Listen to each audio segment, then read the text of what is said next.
Philadelphia, a Beasley Media Group station, broadcasting live from the Comcast Business Studios, powering possibilities. 97.5 The Fanatic and 97.5thefanatic.com. The Fanatic Midday Show on 97.5 The Fanatic and 97.5thefanatic.com. Well, welcome on into the Midday Show here on 97.5 The Fanatic. I'm Ray Dunn. Brendan Gunn producing the show today. A lot to get to. I have to address a certain afternoon host at some point throughout the program. We'll have NFL notes for you at noon. We've got Gunn at 1. And, of course, W's and L's for the entire NBA schedule coming up at some point in this show. I can't wait for it. I'm excited to get into everything today. But, of course, something I'm not excited about is the fact that Phillies now lost 3 consecutive games. And they lose one to just a pitiful team, really, when we talk about it. I don't think that's sugarcoating it. A team that comes in, on average, winning less than 4 out of 10 games stinks. That Nationals team is bad. They are not a good baseball team. There was someone on these airwaves that said earlier this week, maybe a Kevin Cooney on Tuesday, that maybe they'll sleepwalk through D.C. You can't just count on winning, and I was told that I was nuts for that one. But, hey, maybe they'll rebound and win 3 straight, and all is well in the world. But last night, a couple of things that stick out to me. I want to start first with the Thompson decision-making here, because it's something I talked about earlier this week and something that drove me absolutely nuts. Rob Thompson lets Jesus Luzardo go back out there for the 7th. And at that point, he's at 83 pitches. I remember distinctly a number of people throughout the Delaware Valley where there's been 84 pitches for Christopher Sanchez. Wheeler's been at 80-something, even though he never gets taken out at 80-something. You go through just a long list of times where that pitch count's been there and guys have been yanked, and this city goes, how could you do that to the starter? He was rolling. He got going. So I don't blame Thompson for letting him go back out there for the 7th. However, I will blame Thompson for exactly what he said he was to blame for after the game. That is, you see the starter that goes back out there for the 7th, walk the first batter. How did you not have someone up and going just ready to go for that 7th just in case? You have a bullpen that you've touted is ready to go. This is a better bullpen. How do we end up with the bases loaded by the time Kerkering gets in? That's more my concern with that. And after the game, Thompson spoke on exactly that. Just the leadoff walk, and then I had Kerkering ready for House. In hindsight, we should have him ready for Adams. But Kirk still has stuff, and you can handle Adams pretty easily up to that point. And then once he faces Adams, and you give him a left-hander, then you got to go to Kirk. So it was a rough inning at this point. Love that. It was a rough inning. Thank you, Rob. Didn't see that. Didn't realize it was a rough inning. Obviously a rough inning. You needed to have somebody going up and warming for that 7th inning. Luzardo's been good through 6. There was a walk in the 6th there. You need to have someone ready just in case it blows up like that for you. And to me, that was the big mistake from Thompson there. It's okay to let him go try it mid-80s pitching-wise, 83 pitches. All right, you want to go back out there for the 7th, but the hook has to be quick there, and it was not quick enough for him in that moment. Defensively, whoever set them up where it wasn't a double play, they were able to turn there on that ball that went back up the middle. That was also ridiculous from last night. But you can get upset with Rob Thompson. I know a lot of you will be with the fact they lose that game. Point blank, you got to just the bat's got to be better.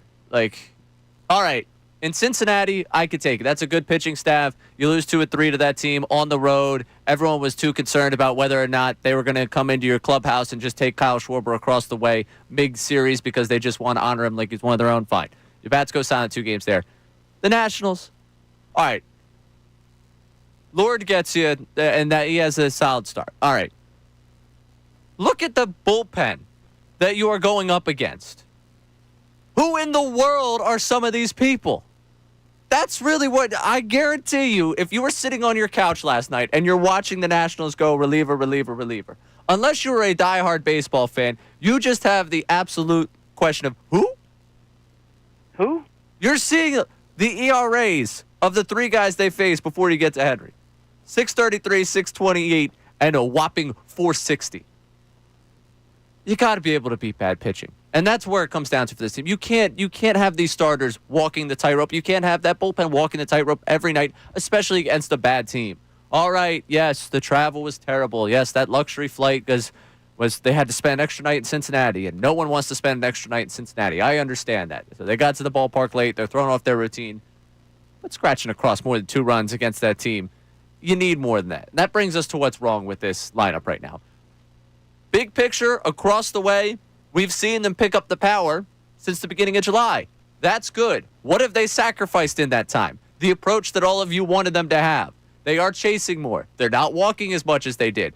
The problems that you had with this team coming into this season have started to rear their ugly heads again with the way they're approaching. You can love the home runs, but you also have to realize the downside of it. This is not something that I'm necessarily against the way they go with this approach, because this is the way these guys are best known to hit, but it's something that you have to know that's happening right now and something that we've talked about a number of times. And that brings me to the actual individual problems here. I'll start with one that I think is going to be solved pretty soon. That's third base. Third base right now, in terms of the production you're getting from a corner infield spot, is next to non-existent. And we talked about this last week, I think, when it came to Edmundo Sosa. When he starts at second base, he's facing almost exclusively left-handed pitching.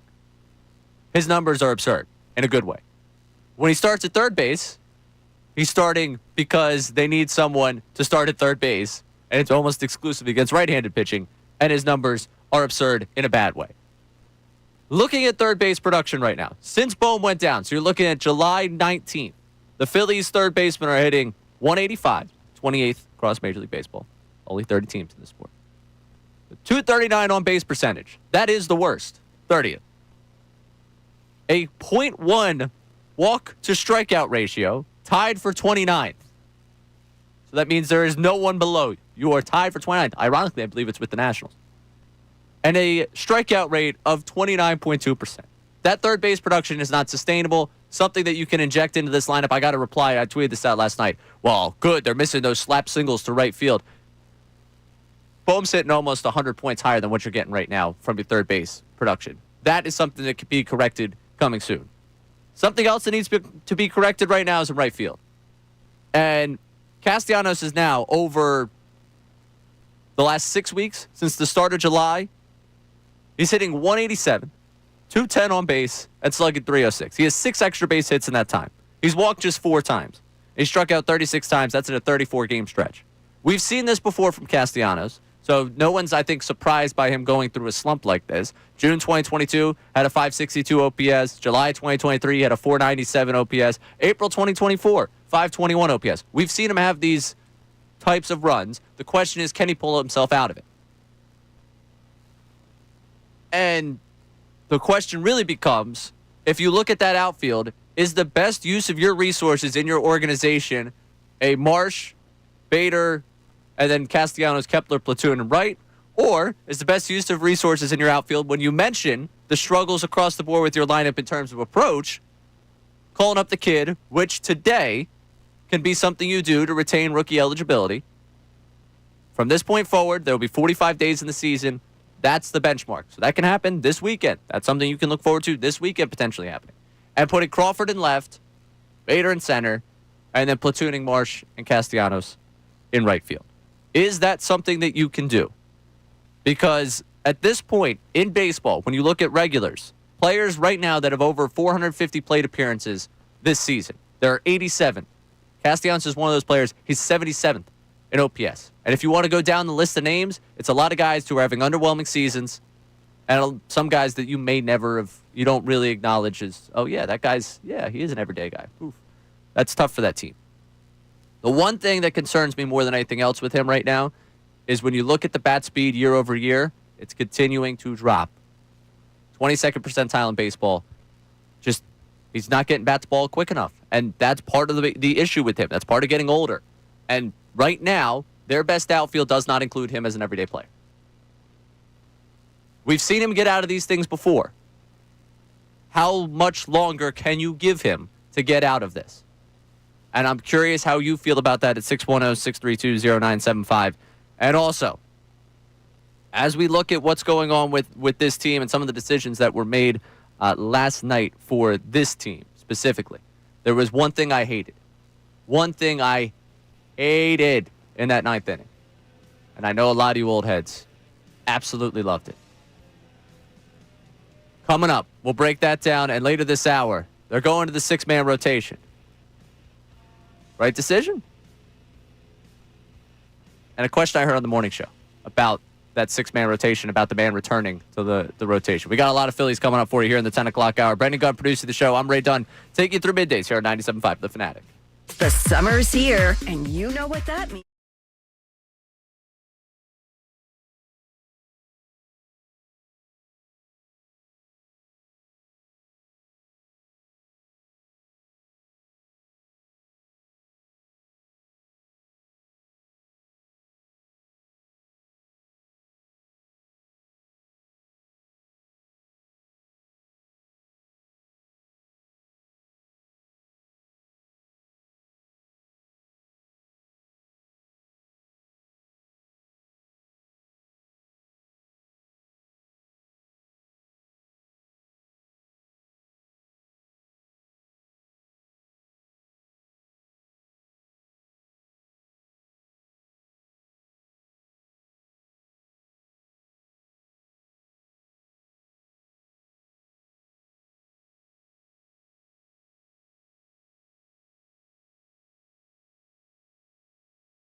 Fanatic.com.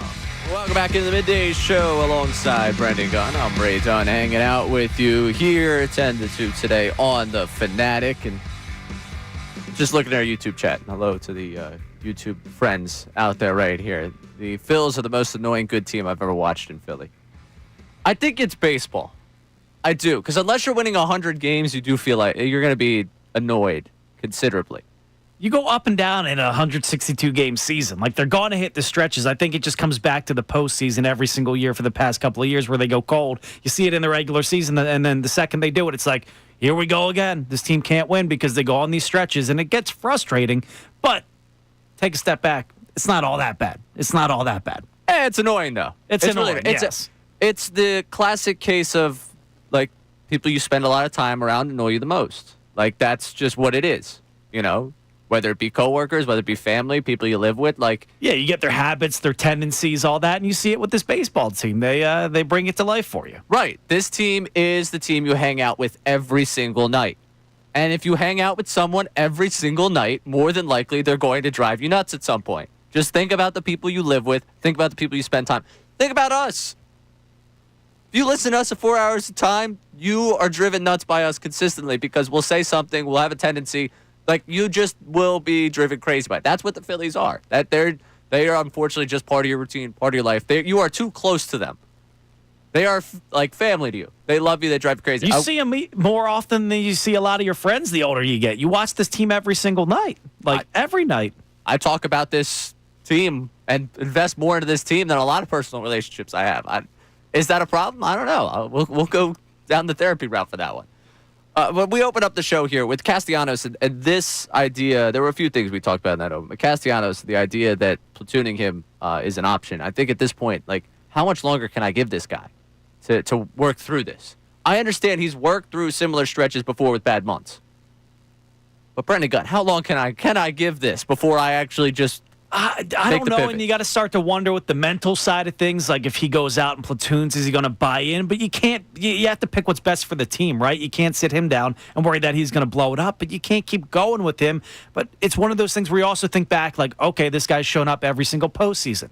Do I just ride it out the rest of the regular season and hope that happens again? Because nothing right now tells me that's going to happen again because the guy cannot hit anything. He's hitting below the Mendoza line since July. What is good is he has more home runs than walks since July 1st. What is bad is he only has 4 walks since July 1st. He's not exactly tearing the cover off the ball while not giving you the production that you need. No, and he is the guy. You talk about how this Phillies team is kind of like a person. Well, he personifies the Phillies lineup all in one guy. Like, when they go bad, they go so bad. They chase everything. Like that at bat last night where he comes out late in the game and he swings at the first 2 pitches in the dirt. And then he like, what are you doing? Like, I wanted to throw the remote through my TV because I still have hope this guy can come through and tie it up with the swing of a bat, right? But that's probably false hope at this point. It honestly is. And tonight we're not going to get any answers on whether or not they're going to go to a platoon because you got Mackenzie Gore on the mound. And if there is ever a time for him to get right, like tonight is probably the stoppable force meets the movable object. Things are not going good for Mackenzie Gore, and things are not going good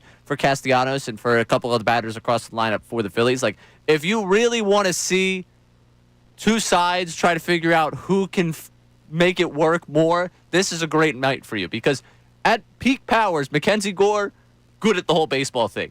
At peak powers, the Phillies lineup, good.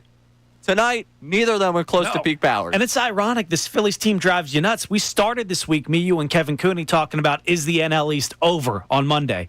If Zach Wheeler goes out there and struggles again tonight, no matter what the lead going into tomorrow is in the NL East, even if the Mets lose again tonight, if Zach Wheeler struggles again tonight, there could be panic. Like, because you're not winning anything without a Zach Wheeler. I didn't want to close the door on the NL East. Call me crazy. But it's the juxtaposition of talking about that on a Monday and then the panic that could possibly ensue if Zach Wheeler looks to struggle again tonight. I don't know if I can handle it, Ray. I will. But I got the text last night from a buddy that was like, yeah, it's hilarious just how quickly we went from crowning them 72 hours ago to the season's over. It's fun. This is the roller coaster you ride here. But there was one thing last night that bothered me, amongst other things. I think I opened the show with things that bothered me. Big picture. Phillies get a runner on in the 9th. Edmundo Sosa comes up. There's nobody out. Runner on first. Sosa, all right, thinks he's going to bunt to start. Gets up 2-0 in the count. This man cannot find the strike zone. Gets up 3-0. Finally gets the pitch right down the middle and make it 3-1. It is still 3-1. There is nobody out. There is a runner on first, and you end up going to bunt it there, giving away an out. And I understand, for a lot of people, why don't you just bunt guys over? Why don't you manufacture runs? To me, in that scenario, if the runner is on second base and there is nobody out, and you want to try and bunt the guy over to third, because in that scenario, you have enough outs left to move him with outs, that works for me. By bunting him over to second to move him 2 bases on just outs, you're out of the inning. I don't sign up for bunting in that scenario. I understand, well, you got to give him scoring position. He might score on a base hit. I get that side of it for you. But to me, giving away that out without enough outs left to move him without a base hit, to score him without a base hit, that to me, I don't sign up. I don't subscribe to that. And also in the situation there where, I mean, it even looked like he bunted ball 4. Like, just go up there and swing, man. Does the same job. It does the same job. Now, you're going to drive all the old timers up a wall with this because the Phillies team, said to hell with manufacturing runs. Let's swing for the fences again. And now at the same time, you're saying to hell with small ball. These old timers listening, right, they might be outside waiting for you. But to me, if runners on second, nobody out, and you want to bunt, like the ghost runner rule, we get into all the time, extra innings. If you want to bunt him over with 1 out, you have a runner now 90 feet away, and you have an out that if you make a productive out, that man is coming home to score. In this scenario, you now have the runner on second with 1 out. You have to get a hit to score that run still. Yeah, and you've scored runs in 4 innings in the past, 36 innings combined. You're not hitting the ball well right now at all. So even if you get that guy over to second, there's no promise anyone's going to drive him in. I'm on board with you. You get him to third with 1 out. You can get a sacrifice fly, something like that. That's easier. Right now, the team's not hitting the ball all that well. So what makes you think getting the guy over to second, he's going to score? That you're giving up an out. I'd rather have 3 outs to work with than 2. Right. And again, it's not that I thought for sure Edmundo Sosa was driving one into the gap to bring him up or even getting a base hit. But the way that at-bat plays out, all right, he's bunting the first 2 pitches of the at-bat. I'm like, I don't like this. I don't love it. But it's 2-0.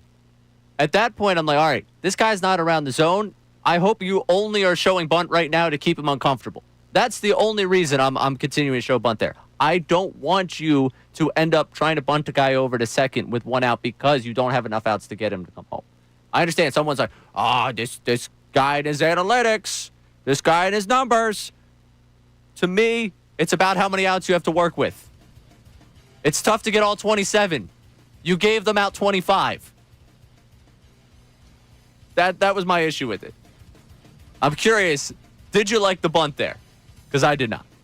Coming up next, Morning Show asked a question today. How do you feel about Aaron Nola coming back? And I heard John say excited. And I was like, that's the answer, right? I guess maybe I'm alone with John on that. Also, we've talked about what the postseason rotation will be. Does Luzardo help his case? Should there be a case for him? We'll cover all the questions with the rotation coming up. He's Brendan Gunn. I'm Ray Dunn, hanging out with you middays, 97.5 The Fanatic. Now on 97.5 The Fanatic Sports Update. The Phils drop a 3rd in a row. I'm Brendan Gunn with your Fanatic Sports Update. The Phils lost the first game of their 4-game series against the Washington Nationals last night by a score of 3-2. Jesus Luzardo got tagged with the loss, though. He was put in a bad position by his manager late in the game. He went 6 innings, allowed 3 runs on 4 hits and 3 walks. The Phils run it back against the Nationals tonight. Zach Wheeler's on the mound facing off against Mackenzie Gore. First pitch is tonight at 6:45.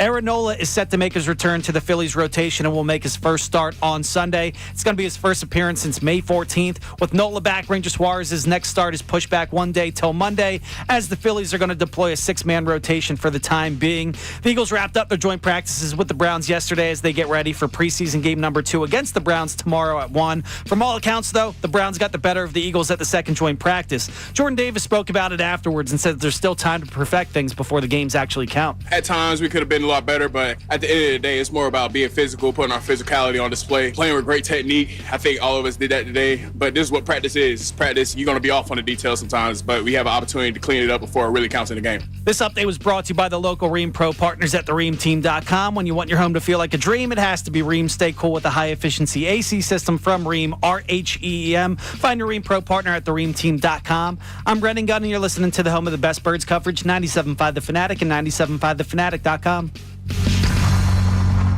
Eagles defensive coordinator Vic Fangio. There's a lot of times in the preseason where you're calling stuff.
97.5 The Fanatic and 97.5thefanatic.com.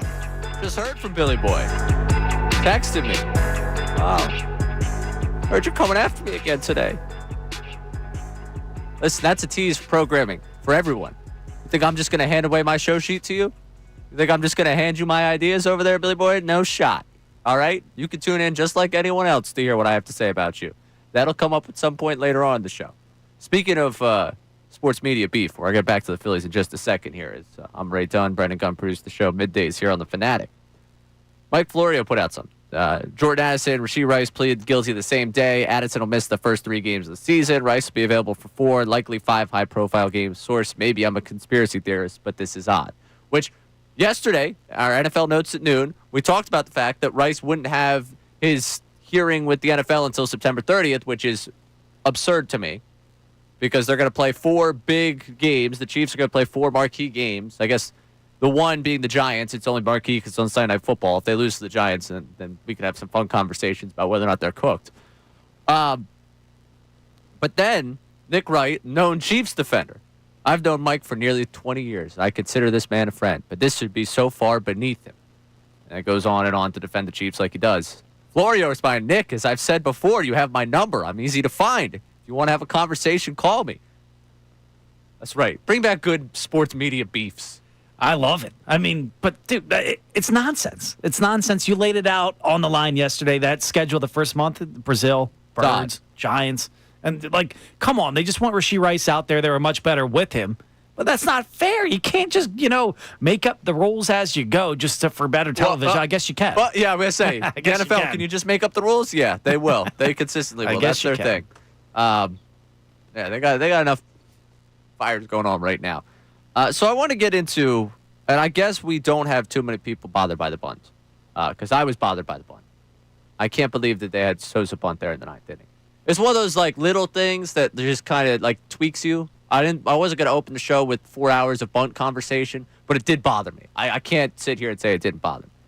But one of the things that come out of yesterday, outside of that, obviously, big picture, is Luzardo looks good, and Luzardo has looked good in August. It's only been 3 starts, but he's pitched to a 3.50 ERA. And with some of the uncertainties across the board right now with his pitching rotation, that's encouraging to see.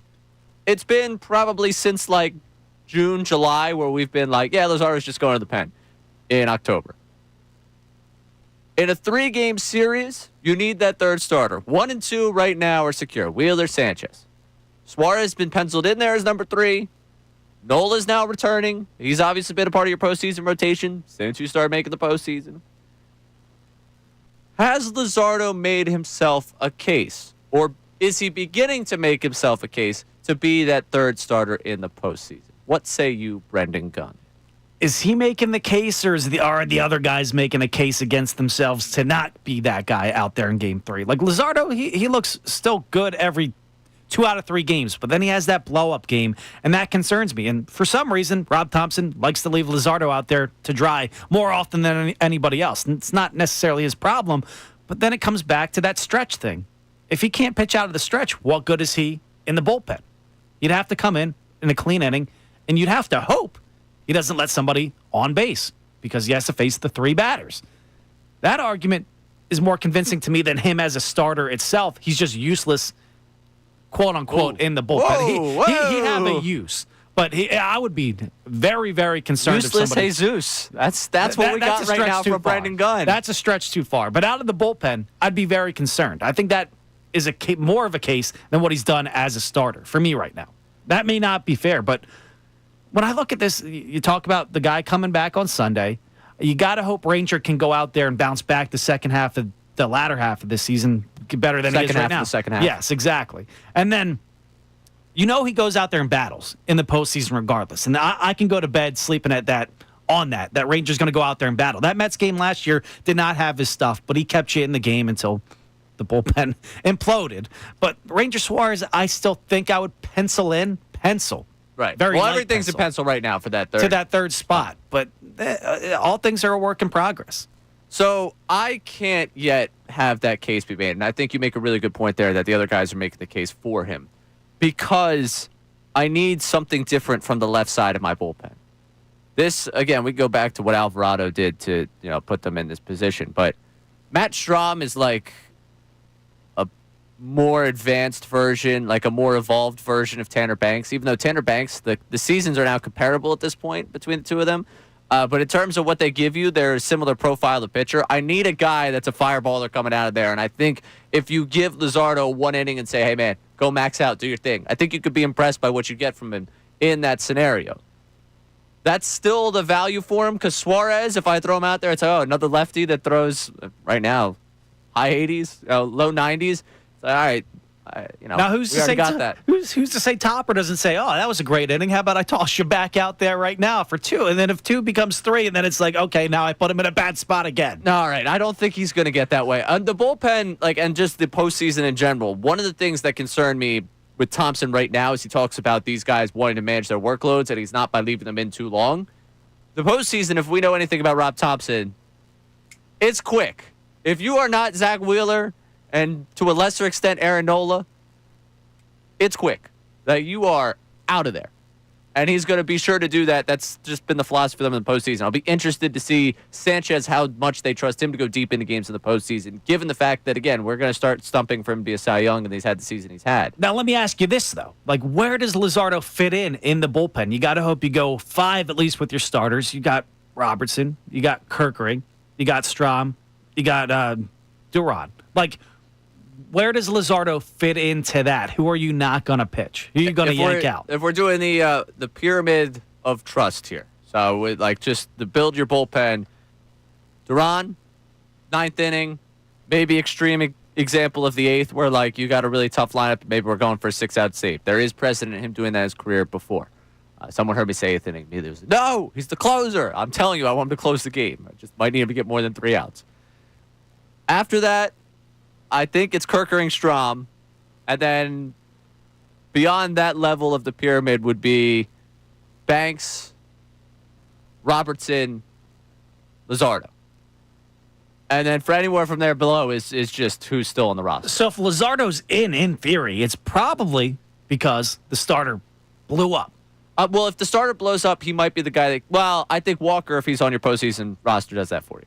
You go to Walker in that case instead of Jesus. Well, if he blows up and you guys are, you're down at some point, you need to cover innings. I'm not saying you're punting the game entirely, but. So you're using Luzardo as a straight-up bullpen guy, 1 inning? 1 or 2. I mean, you could get 2 depending on, the circumstance of what you're doing. But I would imagine if you're in a bullpen scenario, that the next thing they're going to try and line up a pocket of righties against him if they have the ability to.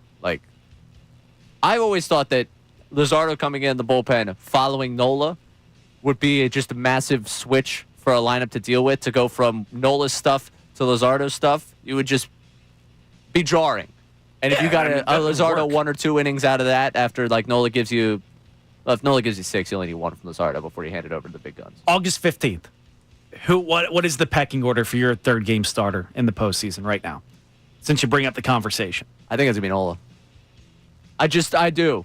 And, maybe Sunday comes and we open up the mics Monday and I'm like, wow, go pull that audio from 10:38 on Friday. What a moron that guy was. Nola doesn't have it. But I think they're going to lean experience, and I don't know how much I believe Suarez bounces back in a way to make him a Game 3 starter. If we talk about a Game 4 in NLCS, maybe then we're talking about him. But I'm curious how you guys would deal with the pitching rotation right now, and has Jesus Luzardo begun to enter that third postseason starter realm? Coming up, switch gears a little bit. Also coming up, we got someone on the line that I was very uneasy talking to him earlier this week. I'm curious whether or not it's going to go better this time. But we got preseason tomorrow. What the hell are we watching? All right, we're watching something. We all got something we're watching for. Asking Brendan Gunn what he's watching for. We'll get to our text line. Also, what I'm watching for in that preseason game. He's Brendan Gunn. I'm Ray Dunn. You're tuned in to Middays, 97.5 The Fanatic. Do you feel unfulfilled? Do your afternoons feel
Fanatic.com.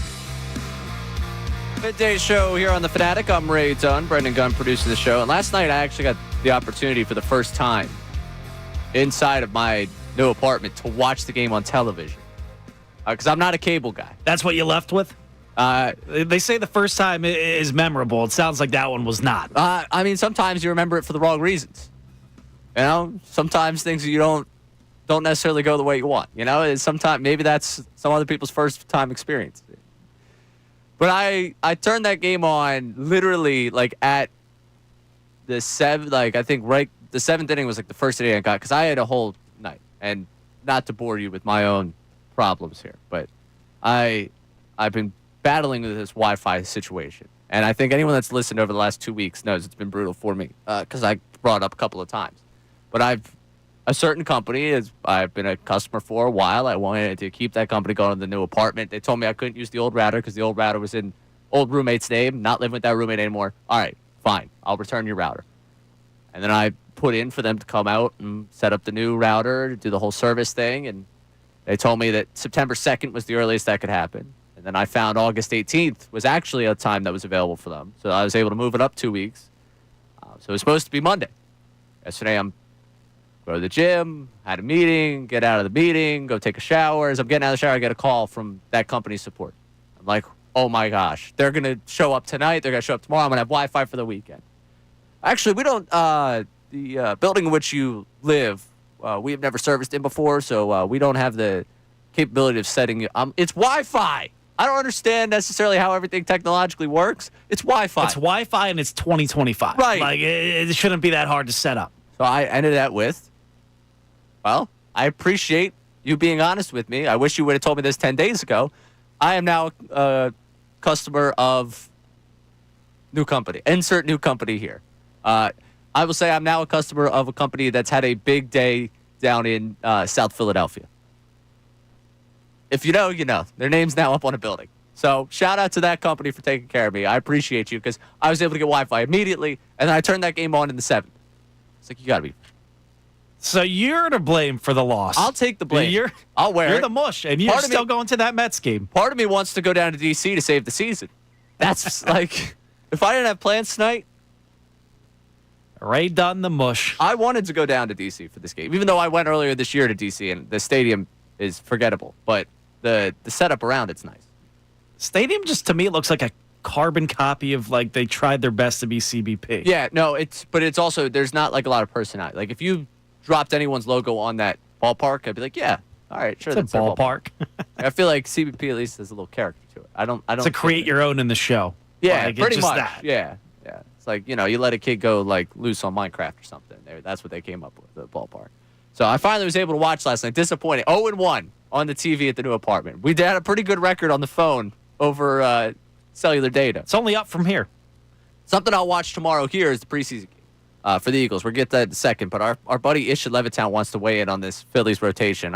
I was very uneasy speaking to him earlier this week, so I want to see if we've got the real Ish back. Ish, how are you? Hey, Ray, how are you? I'm good. Hey, with the six-man rotation, I think it's actually good because it can actually push back a start for Wheeler. Mm-hmm. And I feel like going into the playoffs, I agree with you. I will put Luzardo in the bullpen, and then and from there, just working from there because our bullpen right now is not good. You don't think the bullpen's good? No, not right now. No, it's just confusing. Like we'll have a good stretch, and then like we'll have a bad stretch. And I feel like us going against the Nationals, I think could boost our record, and it could actually give us a couple game leads on the Mets, and possibly win a division. So that's what I think. All right, Ish, I appreciate you making the phone call. I appreciate you checking in with us. I would push back on the whole bullpen not being a good thing. Like, I think this bullpen, now that you've got Teron, has shown you that they've got a little bit of stability to them. It's been solid. Can it be better? Of course it could be better. But I don't really put last night on Kirkring. Kirkring comes in with the bases loaded. Yeah, you'd love for him to get out of that. I know we make the joke all the time, Phillies bases loaded, nobody out, how many runs they score. But in that scenario, honestly, he got them put the ball on the ground. They just, for some reason, had Turner playing up. And, I mean, that probably could have been a double play ball. We're talking about at least a tie game. There's a straight pecking order in this bullpen now. Like, you get to the 7th inning, you're either getting Kirk or you're getting a Strom. You're getting Alvarado back in about a week, so Right. not for the postseason, but he's going to be able to get you to the regular season, to the finish line there. And then you now have a solidified closer where you know you're winning that game if you get to the 9th with the lead. Like, to me, it's not necessarily last year's bullpen at this time before the implosion in the postseason, but I feel good about it going into the postseason. Like, we're not the Padres, but we're not terrible either in the bullpen. What do you think I enjoyed the most of last night? In the game? Mm-hmm. It's a hard question. I don't know. There was a certain, we were talking about the bullpen. What do you think I enjoyed the most out of last night's game? You're going to have to tell me. David Robertson, man. Oh, dude, he came in, looked good. He did look like he was going to walk Bell on 4 pitches. He might have got a little help there, but hey, I was a little concerned one of those pitches to Bell. I was like, if he squared that one up, that one's going a long way. But he looked good again. I forgot you were fighting a good fight. Yes. For David Robertson for months. My guy. My guy. You got to get a jersey, dude. All right, I want to know real quick. I see we got a million texts with people complaining about the Phillies. Give me 3 Phillies complaints. So let people just purge their feelings on losing to the Nationals. I mean, it's a bad team. It's a very bad team you lost to. No name on this one. Oh, old text says Bill from Easton. I feel like I'm watching the managing of a Little League team. Everyone gets a chance to play. How many teams have a different lineup every single night, especially in the outfield? Castellanos definitely intimidated Thompson with his temper tantrum earlier in the season. A lot of teams have very different outfields. Like, I also long for the days where you had Pat Burrell, Shane Victorino, and Jason Worth, and you could just kind of line it up every single day. But a lot of teams go with the platoon here. You know, it's kind of the way of baseball. And also right now, you're trying to keep guys engaged, having at-bats. And here's the thing. If these guys justified playing every day, they would play every day. That's really what it comes down to. So I understand you're upset with the platoons. What I was suggesting with Castellanos actually removes a platoon, because then you're only having one in the outfield. You're going with an everyday outfield in left and in center. And then you would have just the one there at second base. Now you only have 2 platoons. I'm actually helping out those of you that hate platoons with a new platoon that eliminates 2 other platoons. Also, we got Gloria from Lancaster checking in. Lancaster, Pennsylvania. She wanted to make that specific. If the Phillies make it to the World Series or even the playoffs, they're never, ever going to win the World Series. I've been going to baseball games since Veterans Stadium opened up, and I've been going since Citizens Bank opened up as well. I have never seen a team in so much trouble. They cannot hit the side of a barn if they tried. I'm not going to give up on them, though, but I'm very disappointed. So, Gloria, I think you mean a contender in so much trouble. Because if you've been going to Phillies games since the Vet and since CBP, you've seen a number of lineups way more feeble than the one you have right now out there. I mean, I understand what you're saying. And coming up in the 11 o'clock hour, I want to kind of get into that. It was something I know Kincade said a couple weeks ago that I actually thought quite a bit about. And I know my friends kind of kicked the same idea around. How long can you trust this lineup to go? How long can this lineup catch fire for? Is there enough of a runway? We'll get to that coming up later in the 11 o'clock hour. We'll get to the Eagles preseason game. And no! The Browns kicked the crap out of them in joint practice. They're taking the Lombardi back with them to Cleveland. Oh, no. We'll get into it coming up next. I'm Ray Dunn here on 97.5 The Fanatic. Now on 97.5 The Fanatic Sports Update. Phils lose a 3rd in a row. I'm Brendan Gunn with your Fanatic Sports Update. The Phillies lost the first game of their 4-game series against the Washington Nationals last night by a score of 3-2. Jesus Luzardo was tagged with the loss last night. He went 6 innings, allowed 3 runs on 4 hits and 3 walks. Maybe was left in the game a little bit too long, but that's neither here nor there. The Phils run it back against the Nationals tonight. Zach Wheeler's on the mound facing off against Mackenzie Gore. First pitch is tonight at 6:45. Aaron Nola is set to make his return to the Phillies rotation and will get his first start on Sunday. It's going to be his first appearance since May 14th. With Nola back, Ranger Suarez's next start has been pushed back one day until Monday, and the Phils are going to deploy a 6-man rotation for the time being. The Eagles wrapped up their joint practices with the Browns yesterday as they get ready for preseason game number 2 against those same Browns tomorrow at 1. From all accounts, though, the Browns got the better of the Eagles in the second joint practice. Jordan Davis spoke about it afterwards and said, luckily, there's still time to get better before the games actually count. At times, we could have been a lot better, but but at the end of the day, it's more about being physical, putting our physicality on display, playing with great technique. I think all of us did that today, but this is what practice is. Practice, you're going to be off on the details sometimes, but we have an opportunity to clean it up before it really counts in the game. This update was brought to you by Discover. Do you know it's accepted at 99% of the places that take credit cards nationwide? If you guessed Discover, you guessed right, based on the February 2024 Nielsen report. I'm Brendan Gunn, and you're listening to the home of the best Birds coverage, 97.5 The Fanatic and 97.5thefanatic.com. Eagles offensive coordinator Kevin Patullo. We have the best O-line coach.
In Philadelphia, Beasley Media Group station, broadcasting live from the Comcast Business Studio, powering possibilities.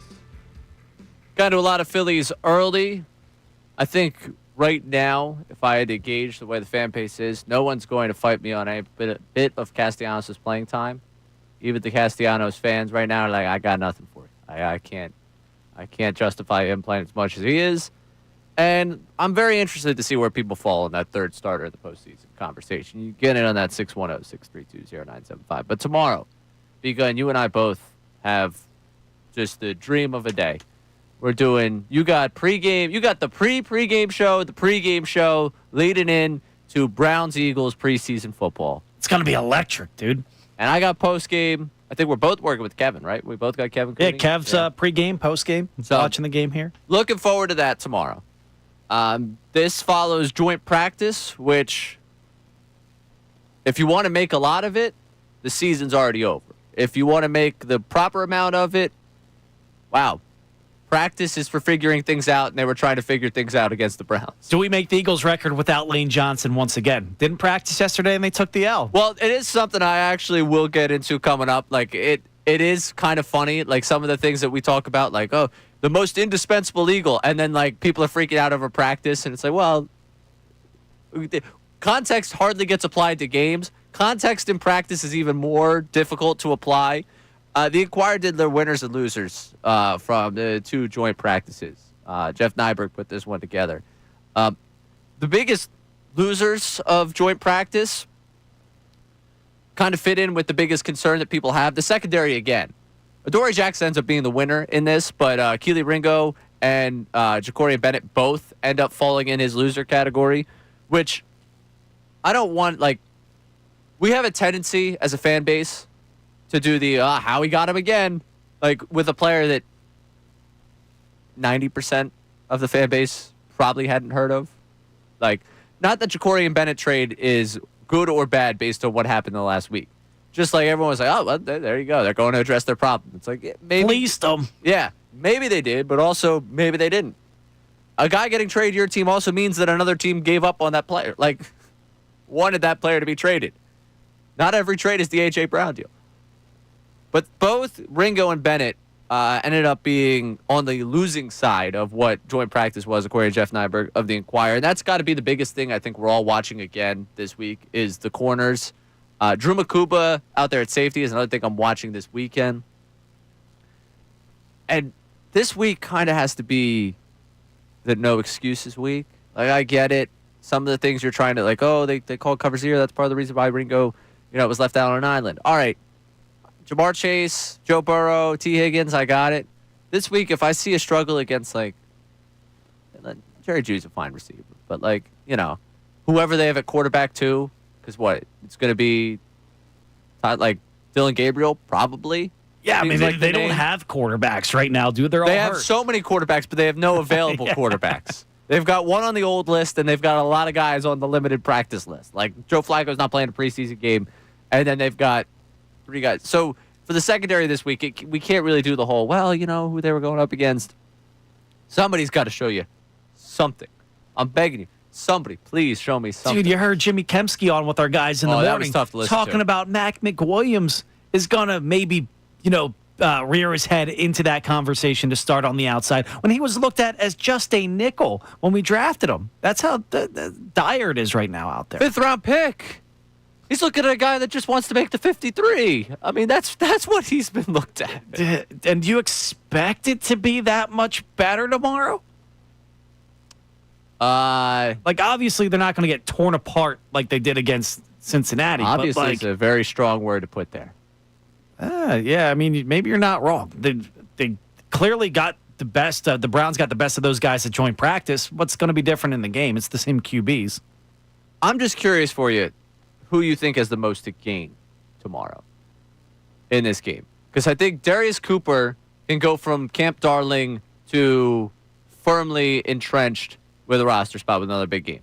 Because it kind of seems like Johnny Wilson, to me, seems like a lock for this team. That's 4 receivers with Dotson, A.J. Brown, Devontae Smith.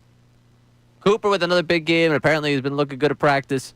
Probably gets himself in. Yeah, I would say on offense, maybe not even technically offense, the guy, Aniyah Smith. If he goes out there, puts together another great punt return, kick return, I think he solidifies his spot as that specialist. On defense, I'm still looking to see who's going to be that other starting linebacker. Is it going to be Trott Jr. or is it going to be Campbell week 1? And that's a big thing that I'm watching outside of the secondary is those two, the play of both those guys, Campbell and Trotter, because I don't see that as a problem for this team, though. I think both of them have capabilities to step in next to a guy who was a Defensive Player of the Year candidate a year ago. Like that, to me, they both can step into that role, and I think they will be okay at it.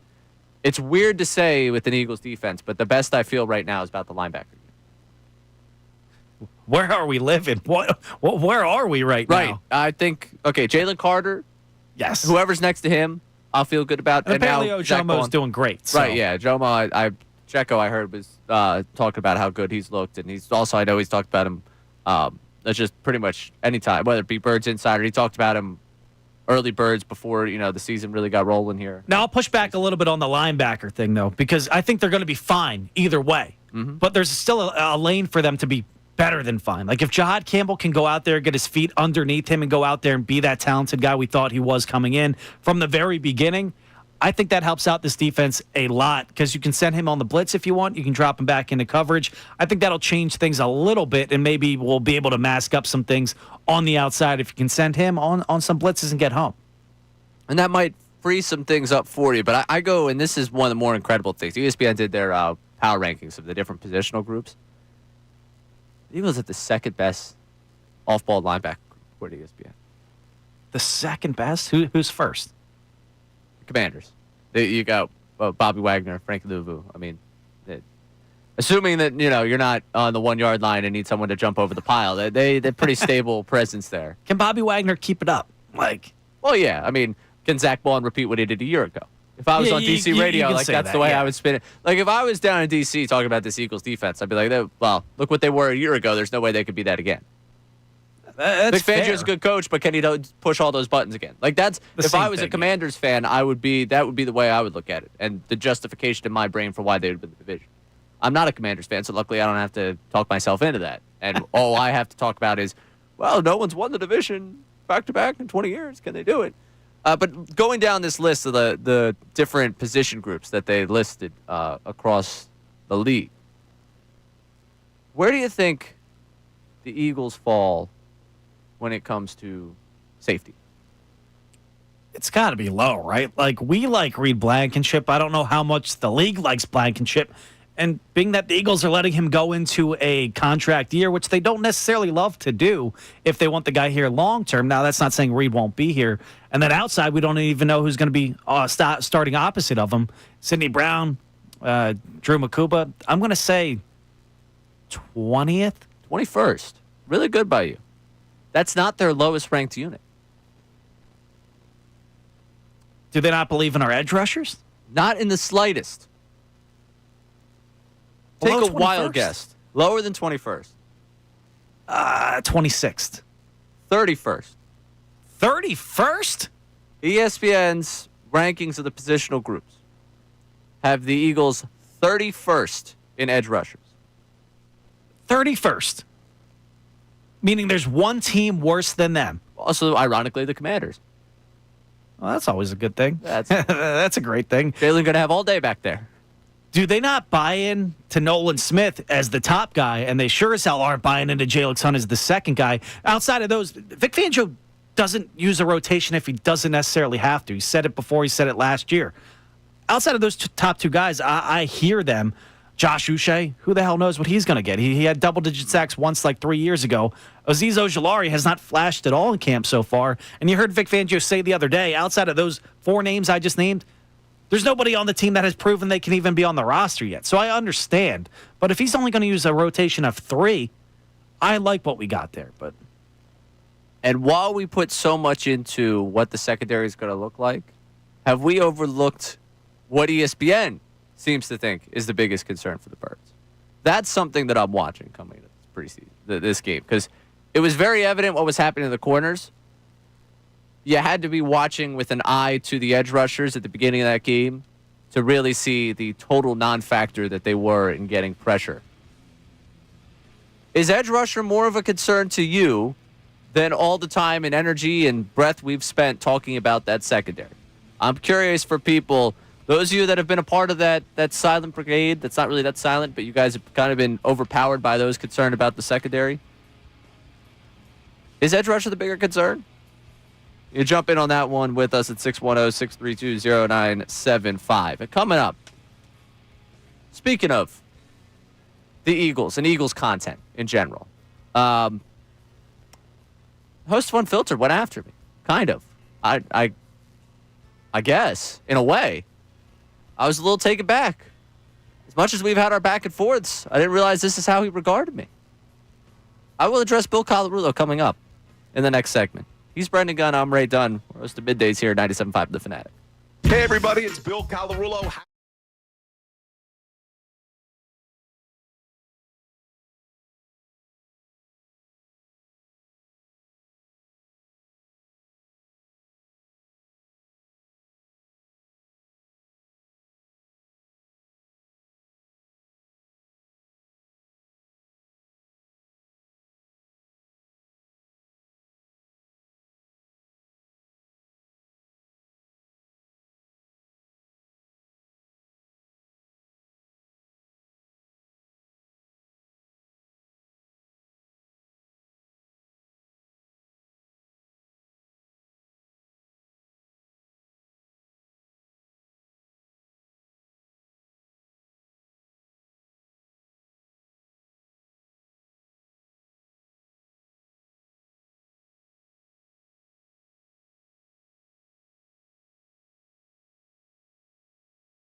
Coming up at 2, Unfiltered with Silvana Kelleher, Ricky Bo, and Bill Colarulo.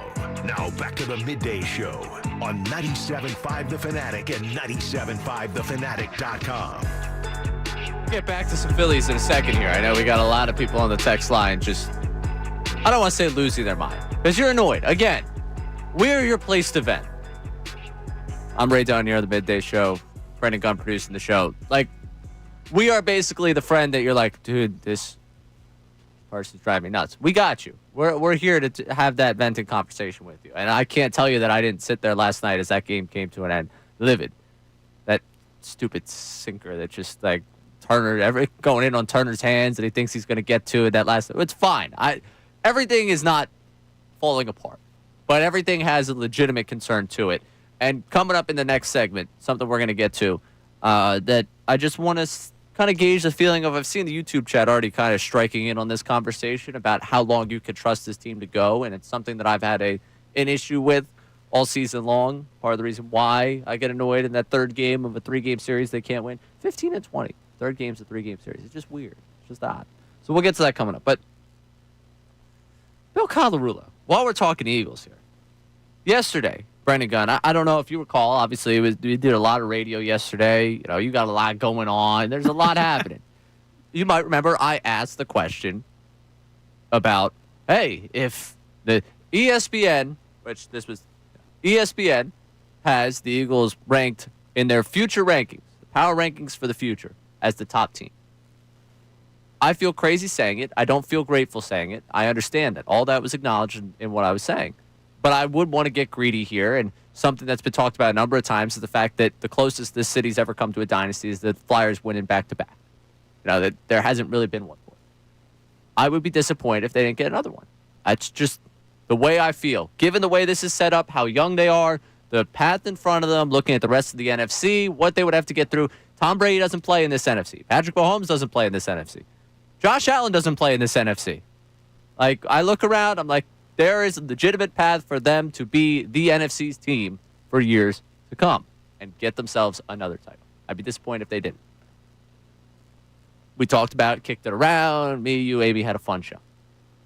You remember that, right? Yes, you put it in great context because we could recall back to 2007 to 2011. Like, that stunk not getting more than one. There's a frame of reference for the question. You put it in context with the ESPN article. You're not just coming out with it out of thin air. Right. And with that being said, there are a lot of Philadelphians that believe 2007, 2011, they should have got more. Fair. Something that I acknowledge that I also wanted one more in that run. A lot of people also wanted one more in that run, are disappointed they didn't get it. Something that we've talked about before on these airwaves. You weren't saying you weren't grateful for the Super Bowl 59 victory. That's not what you were saying. You weren't saying it's not enough. Listen, they're not talking about a repeat. All right, they moved on from last year. I'm moving on. I'm focused on what's ahead of me.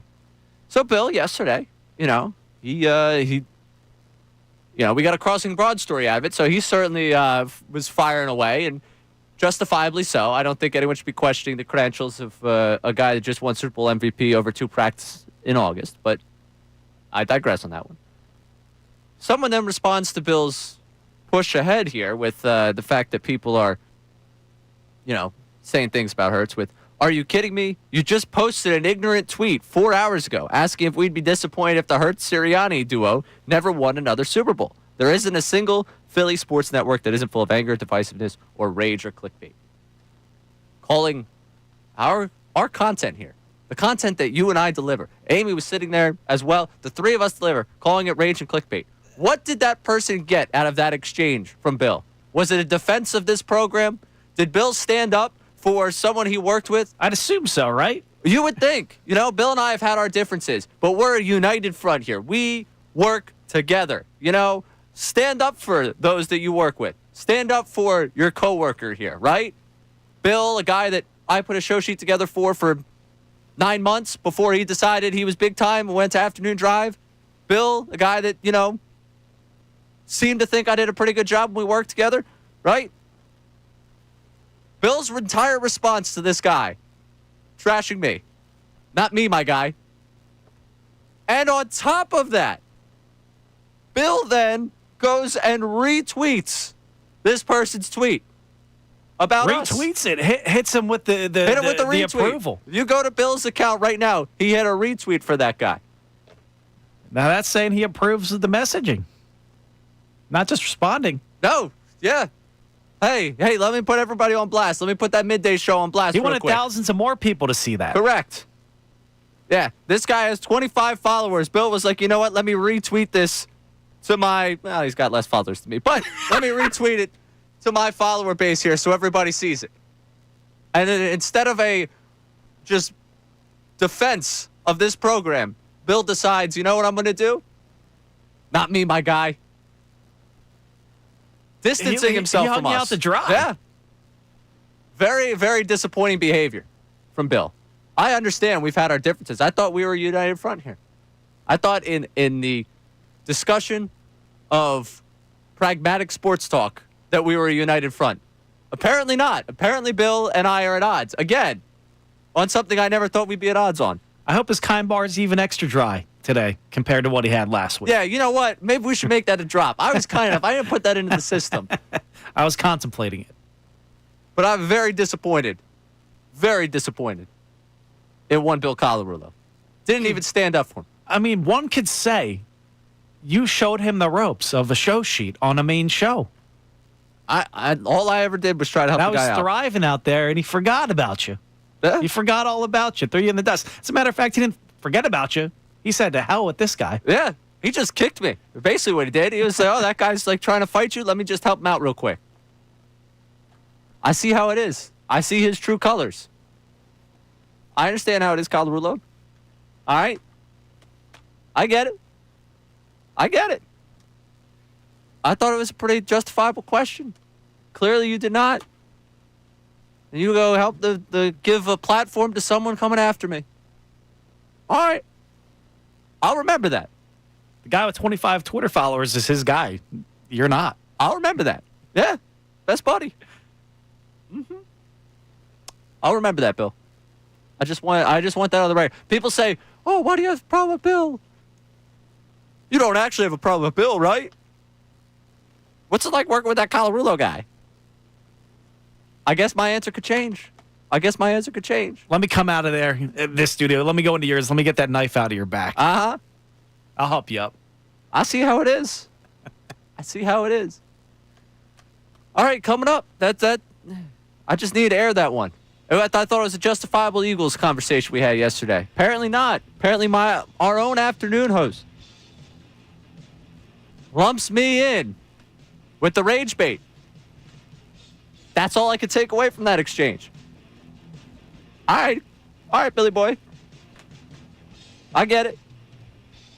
Go back to the Phillies coming up. How long can you trust these bats? For what extent can you trust these bats? And for how long of a stretch can you trust this team? And how does that apply to the postseason? We'll dive into that conversation coming up next. He's Brendan Gunn. I'm Ray Dunn. Take you through middays here on The Fanatic.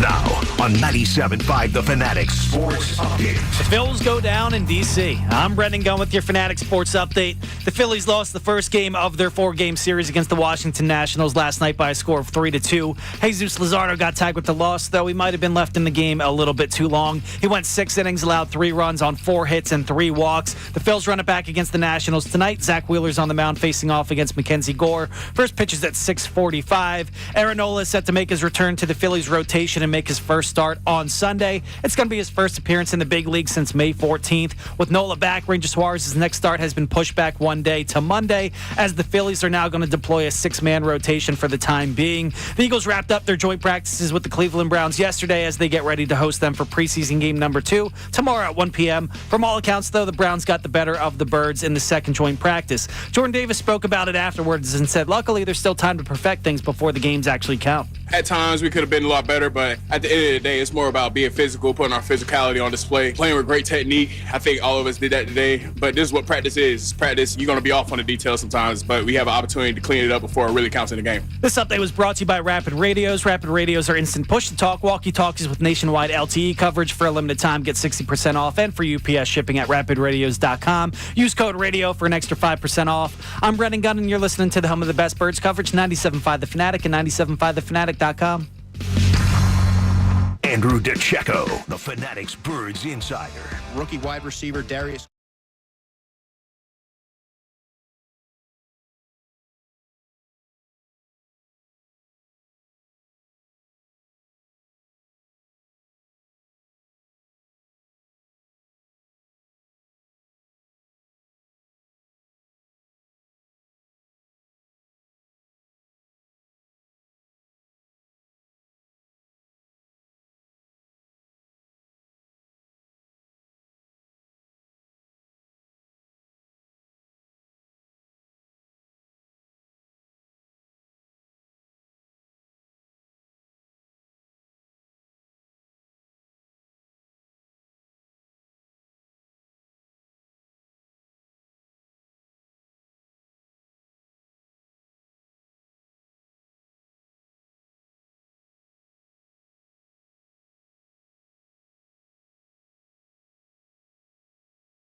Fanatic and 97.5 thefanatic.com.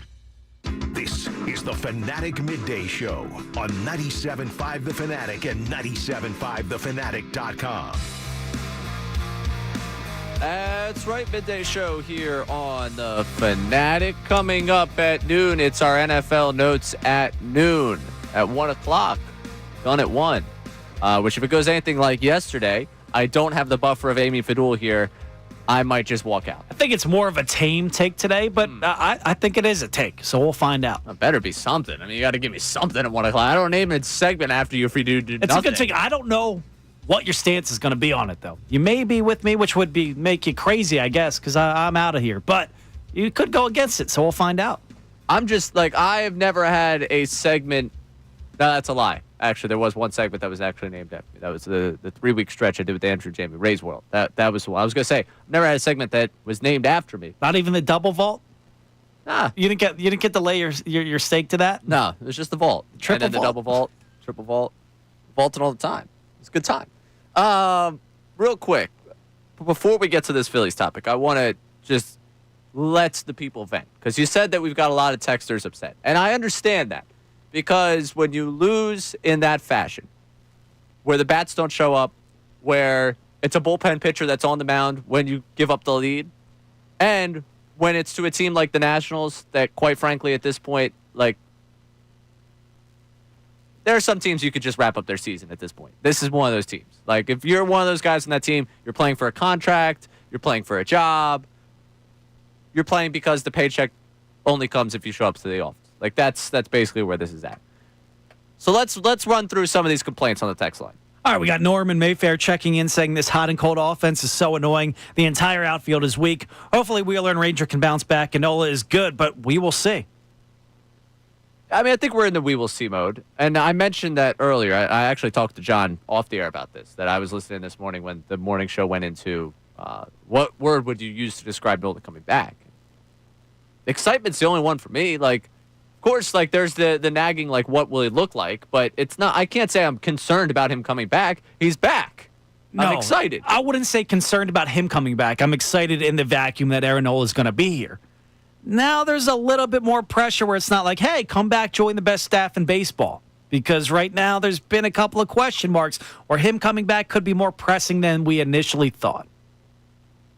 Yeah, I guess I never looked at him as just like, oh, yeah, like, sweet to have you, but don't need you. I always kind of figured they were going to try to work him into their plans at some point. So maybe I always thought the stakes would be somewhat similar.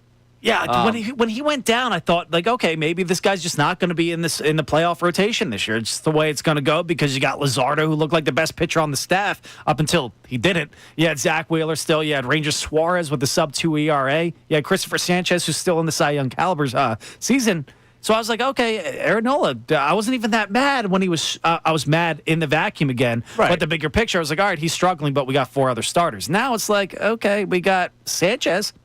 I think we have Wheeler. I'm pretty sure we have Wheeler. Still 80% confident in that. But what are the other 2 guys? You don't know. And now Aaron Nola has to come back, and he's probably going to square right into a playoff start, which I'm fine with. But it's more pressing because he can't be that higher than 6 ERA, 1-7 guy.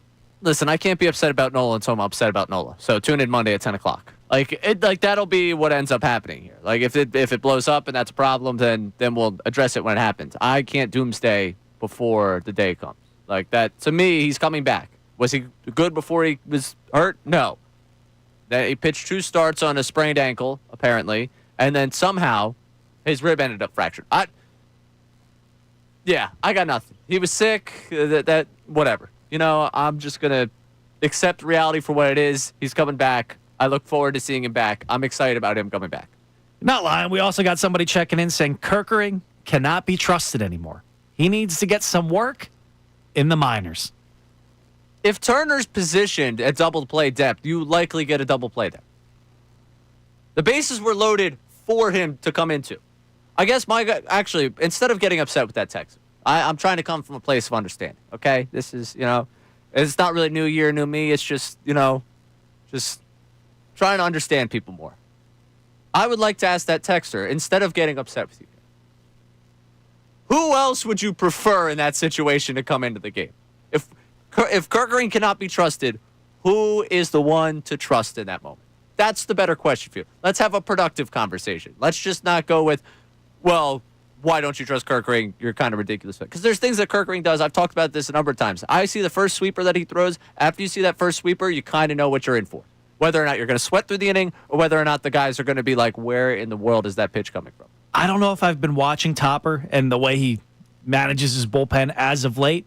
And I know John Kincade, if he's still driving home, is going to probably drive off the road if he hears me say this. But I thought for a second, I was like, would it be better to use Duran here? Now, I thought better of it because I'd rather get to the ninth against the Nationals. But I was like, if it comes postseason time and they're in that exact situation, seventh inning, bases loaded, you got that 1-run lead.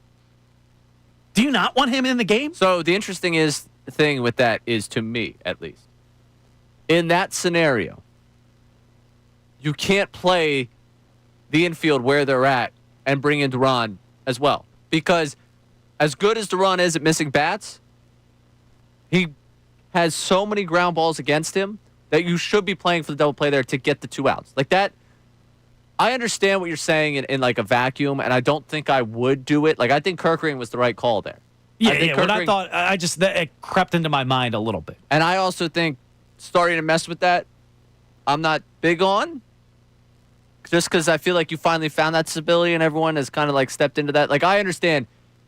In the playoffs, I'll be honest with you, I would be considering, like, is this the time to call him up? You didn't go into that inning for some reason thinking that you need relief help, so probably Kerkering ends up being my call either way. But I understand what you were saying. Are we conditioned to think that way now? Because, 10 years ago, I'm not thinking like that at all. Like, this guy's the closer. He is the closer. That's what he's going to be. No. You're not wrong in the way you think about things on this one. I just think that Duran, at this point, what he's provided for you in stability at the back end of that bullpen, we've seen the results go up a tick across the board when everyone knows that. I would not like everyone to look around like, oh, so you got the ninth, I got the ninth, who got the ninth? Like, I think they now have been conditioned.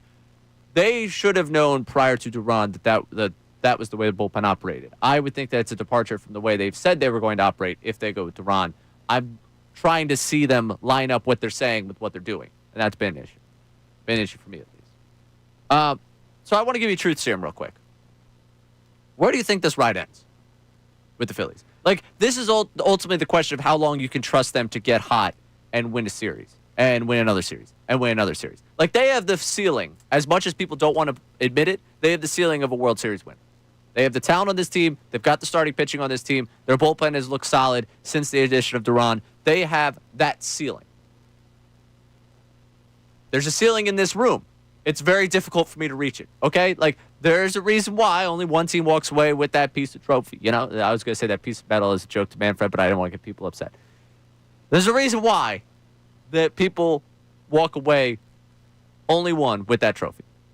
It's difficult to get there. And the exact thing we talked about with the Eagles that I think plays their favor, that they're in the NFC and not the AFC, is the opposite for the Phillies this year. They're in the tougher of the two leagues. How long can this team ride a hot streak? How far can this road legitimately, do you think, go with this team? I mean, like you said, the World Series is the ceiling. Can they put together a month of great baseball? I've seen them the past 2 seasons put together 2 months, 2 separate times where they were ultimately the best team in baseball. Just so happened those months were April and May the past 2 years, and then they hit that decline. Like right now, if I'm taking the truth serum, NLCS is kind of where I'm at, and that's kind of if you get lucky with who your opponent is in the NLDS. Like, you somehow get matched up with a wild card Dodgers, you get matched up with the Padres somehow. Like, dare I say, the Brewers, they concern me. I know the morning show guys, my guys, don't necessarily fear the Brewers right now, but they keep winning. Like, it's going to be very tough. Very tough. Yeah, and that to me is kind of where I keep coming back to, where they have the ability, the talent-wise, to do it. But can I trust that talent to do it enough? And I've complained about this a bit. A bit's probably understating it. I've complained about it quite a lot, actually. So, my bad. Their inability to finish off series, their inability also to string like 5 to 6 consecutive wins. Obviously, in the postseason, you're not going, faux. Like, you're not going to be just rolling through teams. You're going to lose a game here and there. But I'm hard-pressed to find the stretches where, like, they put together an impressive stretch from the trade deadline till this little 3-game skid. If you line up that 7-2, 8-2 stretch, all right. If you get the bye, 3 of those wins go to you winning your NLDS. 4 of those wins go to winning the NLCS. And then 1 goes to winning a World Series game. And then losing 3 straight games will put you in. Sounds like 2022. So even in my the NLCS feels like kind of where I'm struggling to put them past because I don't think I trust this team to get hot long enough to make that happen. I have not seen that stretch that makes me think, yeah, they could do this. They had that run in May. Where was it? Where they won, 9 in a row? And we can say it for what it was. It was a good baseball team obliterating teams that don't deserve to be where they're at. They beat Pittsburgh. They beat Colorado. And, they got a couple of wins against the A's in a minor league ballpark. Yes. Like that was a good stretch. You should take advantage of where you are at that time. But I have a tough time believing fully that for weeks this is going to be something that catches fire and lights fire. And yeah, right now we're talking about the full team. But when you get to that moment in October, why they go cold again? Or is the starting pitching imploding? Or is it just the lineup? Well, right, and that's the thing. Again? I can account for what I know about this group, where the pitfalls are. I can't account for what I don't. And part of what last year, did I think they were going to beat the Mets? Yes. I thought they were going to win the Wheeler game. They lose the Wheeler game, I came on the next day. I think they're going to lose this. I thought the bullpen was good going in last. Well, that happened. So that there are unexpected things you see that happen along the way, which is why and MC says it. I want to believe the Phillies will win the World Series. I just don't believe they will. I want to believe it. I believe they have the ceiling of that team. There's just something about this team that just... Also, the other part of the equation is, if the Phils are playing their best baseball and they're going up against a team that's also playing their best baseball, are they good enough to beat these other teams in the National League? If the Phillies are playing their best baseball, they could do anything they want. With the starting rotation and the lineup. In my eyes, if the Phillies are playing their best baseball, they could do anything they want. Can they sustain their best baseball from October 4th to November 1st? That's the toughest thing for me because I don't think I've seen enough of them sustaining to do that. And I'm curious if that's where people are short. People who say this isn't a talented enough team to win a World Series, wrong. People that say they don't know if this team has the consistency to do it, I think that's where you're right. Coming up, they gotta make a decision this weekend if they're going to the 6-man rotation. We'll break down the 6-man rotation, what they're going with, and who is the odd man out. Uh-oh. He's Brendan Gunn. I'm Ray Dunn. It's Middays on the Fanatic. Andrew Salciunas, Sean Kincade. You want to talk about bringing it upon themselves? The Phillies have brought this exhaustion upon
taking you through it here on the Fanatic. Brendan Gunn producing the show. I had a little bit of a problem last night. I got a lot done last night. I had a to-do list that all week I had kind of done nothing. And I wanted to just take care of it. I think I was also set off by the Wi-Fi thing that I mentioned. The customer service telling me, actually, we're not going to. Remember the 2 weeks you waited to get Wi-Fi? We're actually not able to service you now. So I had switched providers, and then I had to go pick up. And I think that all set in motion. Like, all right, I got to be productive today. I assume we all had a similar experience as a kid. I know you're only like a few years older than me. Of, just change the piggy bank, the whole thing. All that. Yeah. And you would go to a coin counter.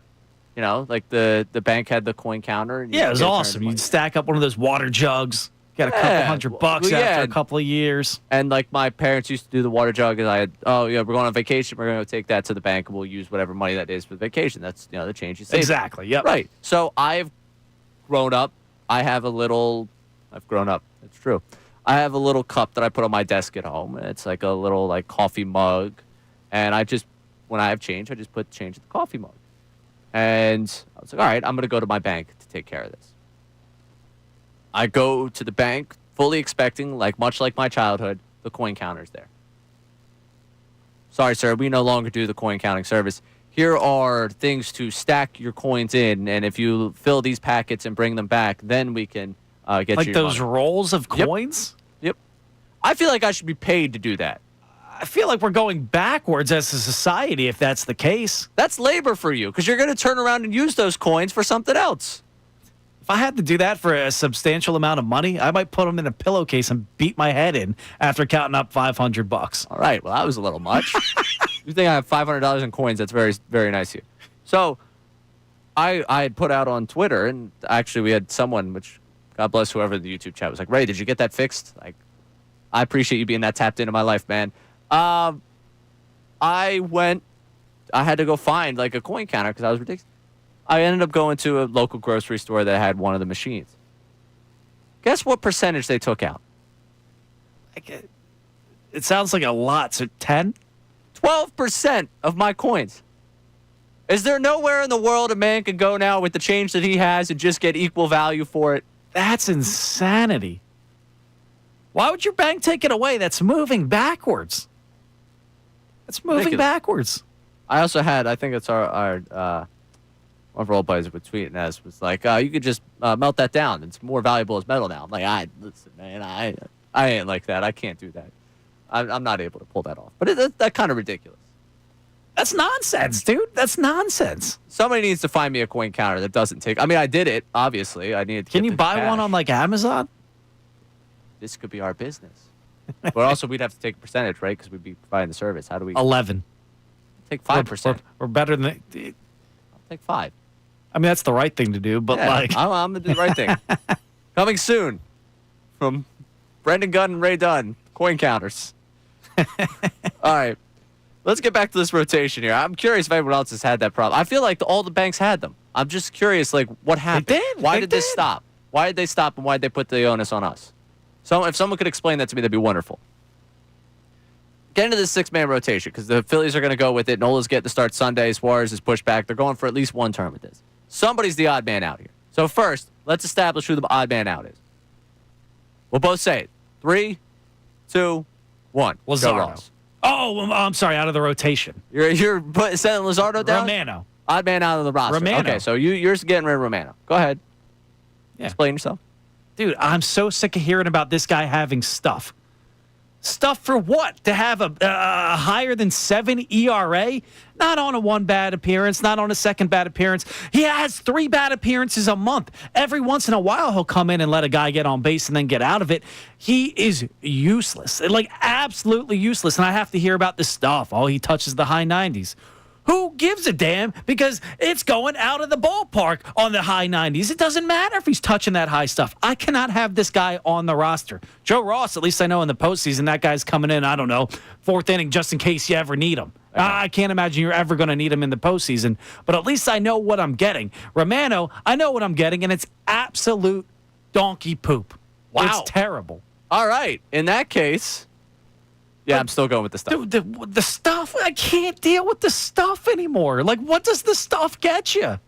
Hasn't gotten you much, but you know what Joe Ross is. You have Joe Ross. His name's Max Lazar. Like, he's solid. I trust Max Lazar more than I trust Romano. Well, notice neither one of us said Max Lazar. Max Lazar, stick around, bro. You still got a job. Good for you. Dude, the stuff. Can you just explain on the defense of the stuff? Like, he's going to piece it together in September and October? He might not.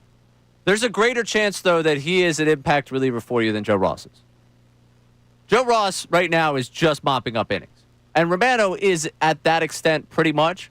But Romano, at least for me, is a guy in the mid-90s with a fastball that when his breaking stuff is going, has breaking stuff. At least Joe Ross, he's mopping up the innings. He's getting the water off the ground. Romano's coming in and mopping up the water, and his back pocket's leaking a Coke, and it's making it sticky on the floor instead. It's worse. The stuff. Come on, man. I can't. He's stepping in the Coke and leaving the footprints all over the damn floor, too. Who people would go with who would be the odd man out when they make this roster move? Because the roster move is coming. But you mentioned something very interesting there with originally thinking it was the odd man out of the rotation. So you think that the move for Lazar to the bullpens? Yeah, I think it has to be him because, like, you make the great point where it's just like he has the stuff. As I don't want to use Romano stuff anymore, he has the different stuff than the lefties in the bullpen right now where he's throwing a little bit higher on average. You toss out Ranger back there, he's topping out at 89. So he's what you got in a Tanner Banks. He's what you got from some of these other guys, lefty Matt Strahm right now. Like, they're not overpowering. Now, obviously, Luzardo's not Alvarado overpowering people like that, but it is a little bit of a different look. So I think if you're going six-man at this point, this has to be more than one turn.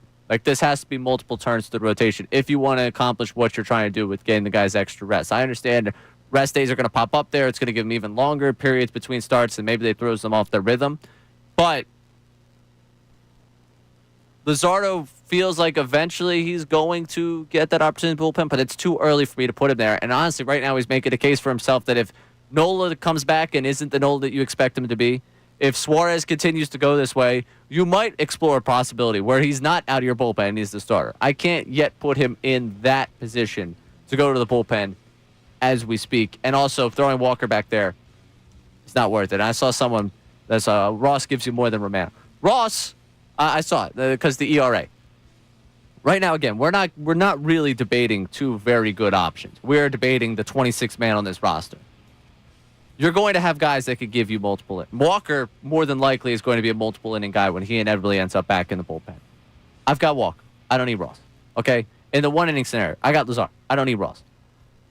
I'm good. I'm good with that one. I understand. I'm not telling you that I think Romano is going to be pitching in the 7th, 8th, 9th inning in a postseason game. So help us if he is. I don't know what happened in that game. But if you're telling me what guy would I rather see for a month try to click in, it's not even close for the two of them. Click in for a month? What do you got in there? Snoop Dogg. The Romano's not going to Romano. He's not going to click in for a month. Yeah, but Ross isn't going to be like Ross is not really anything on this roster. Like, with all due respect, on this roster, his purpose is served by other guys. Romano, his purpose is likely going to be served by other guys. Like, we're talking about, ultimately, it's going to be two roster moves that have to be made to get Alvarado onto the roster and Nola onto the roster. So it's basically who's going to get a few more days to prove themselves. You're not necessarily wrong. They both don't probably. There's no real role for them. We're just stuck with these guys right now because that's the way it is. But right. I cannot. If Romano goes in there, I know for a fact, he's probably given up a bomb or a run. A fact. He's given up a run in every single outing he's had. Coming up, NFL Notes at noon. I can speak He's Brendan Gunn. I'm Ray Dunn, hanging out with you here on Middays. Now on 97.5 The Fanatic Sports Update. The Phillies dropped their third in a row last night. I'm Brendan Gunn with your Fanatic Sports Update. The Phillies lost the first game of their 4-game series against the Washington Nationals last night by a score of 3-2. Jesus Luzardo got tagged with the loss. He went 6 innings, tried to go back out there for the 7th, was not the best, probably hung out to dry a little bit, allowed 3 runs on 4 hits and 3 walks. The Phils run it back against the Nationals tonight. Zach Wheeler's on the mound facing off against Mackenzie Gore. First pitch is tonight at 6:45. Aaron Nola is set to make his return to the Phillies rotation on Sunday. It's going to be his first appearance since May 14th. With Nola back, Ranger Suarez's next start has been pushed back one day until Monday, and the Phillies are now going to deploy a 6-man rotation for the time being. The Eagles wrapped up their joint practices against the Browns yesterday, and they get ready to host them for preseason game number 2 tomorrow at 1. From all accounts, though, the Browns got the better of the Eagles at the joint practices. Jordan Davis spoke about it afterwards and said, luckily, there's still time to perfect things before things actually count. At times, we could have been a lot better, but at the end of the day, it's more about being physical, putting our physicality on display, playing with great technique. I think all of us did that today, but this is what practice is. Practice, you're going to be off on the details sometimes, but we have an opportunity to clean it up before it really counts in the game. This update was brought to you by Audible. Audible's romance collection is something to satisfy every side of you because you can't be pinned down unless you want to be. Your first love story is free when you sign up for a 30-day trial at audible.com. I'm Brendan Gunn, and you're listening to the home of the best birds coverage, 97.5 The Fanatic and 97.5thefanatic.com. Philadelphia Sports.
Get 97.5thefanatic.com. I just spoke to him. He's here. Go Colorado coming up at 2 o'clock on Unfiltered. I'm Ray Dunn. It's the midday show today. Brandon Gunn producing the show. The excuse was lamer than the act. That's all I'm going to say with regards to Colorado. Very, very disappointed. If you missed it, he basically just retweeted someone that was coming after me for yesterday's show. Hard to believe? Maybe not. Maybe not hard to believe. Disappointing to see, however, from one Billy C. Talking Eagles, and there's like this is the Football Friday type thing where we're about to get to our NFL notes at noon, where things are so wonderful on the offensive side of the football in terms of what we expect, not in terms of what happened the last 2 days. And I really don't feel like the need to, oh man, Myles Garrett beat Jordan Mailata time and time again. That impacted their passing offense. Like, yeah, if Kevin Patullo thinks this regular season that he was going to leave Mailata alone, one-on-one, with Myles Garrett, then okay, we have a problem. If they just left them one-on-one so they could get whatever they wanted out of that practice, makes sense. Makes sense. If they tried a few different things without A.J. Brown out there, without Lane Johnson out there, and struggled, makes sense. Makes sense. I don't try to make insanity out of things that make sense to me. I thought it was fine. Like, I'm pretty sure in 2022, all the reports came back that the Patriots kind of beat up on the Birds a little bit, and then you saw that season went. Like, these are times you heard Vic Fangio go out there before or after the game the other day and said, I put guys in situations not because I think it's the best play call.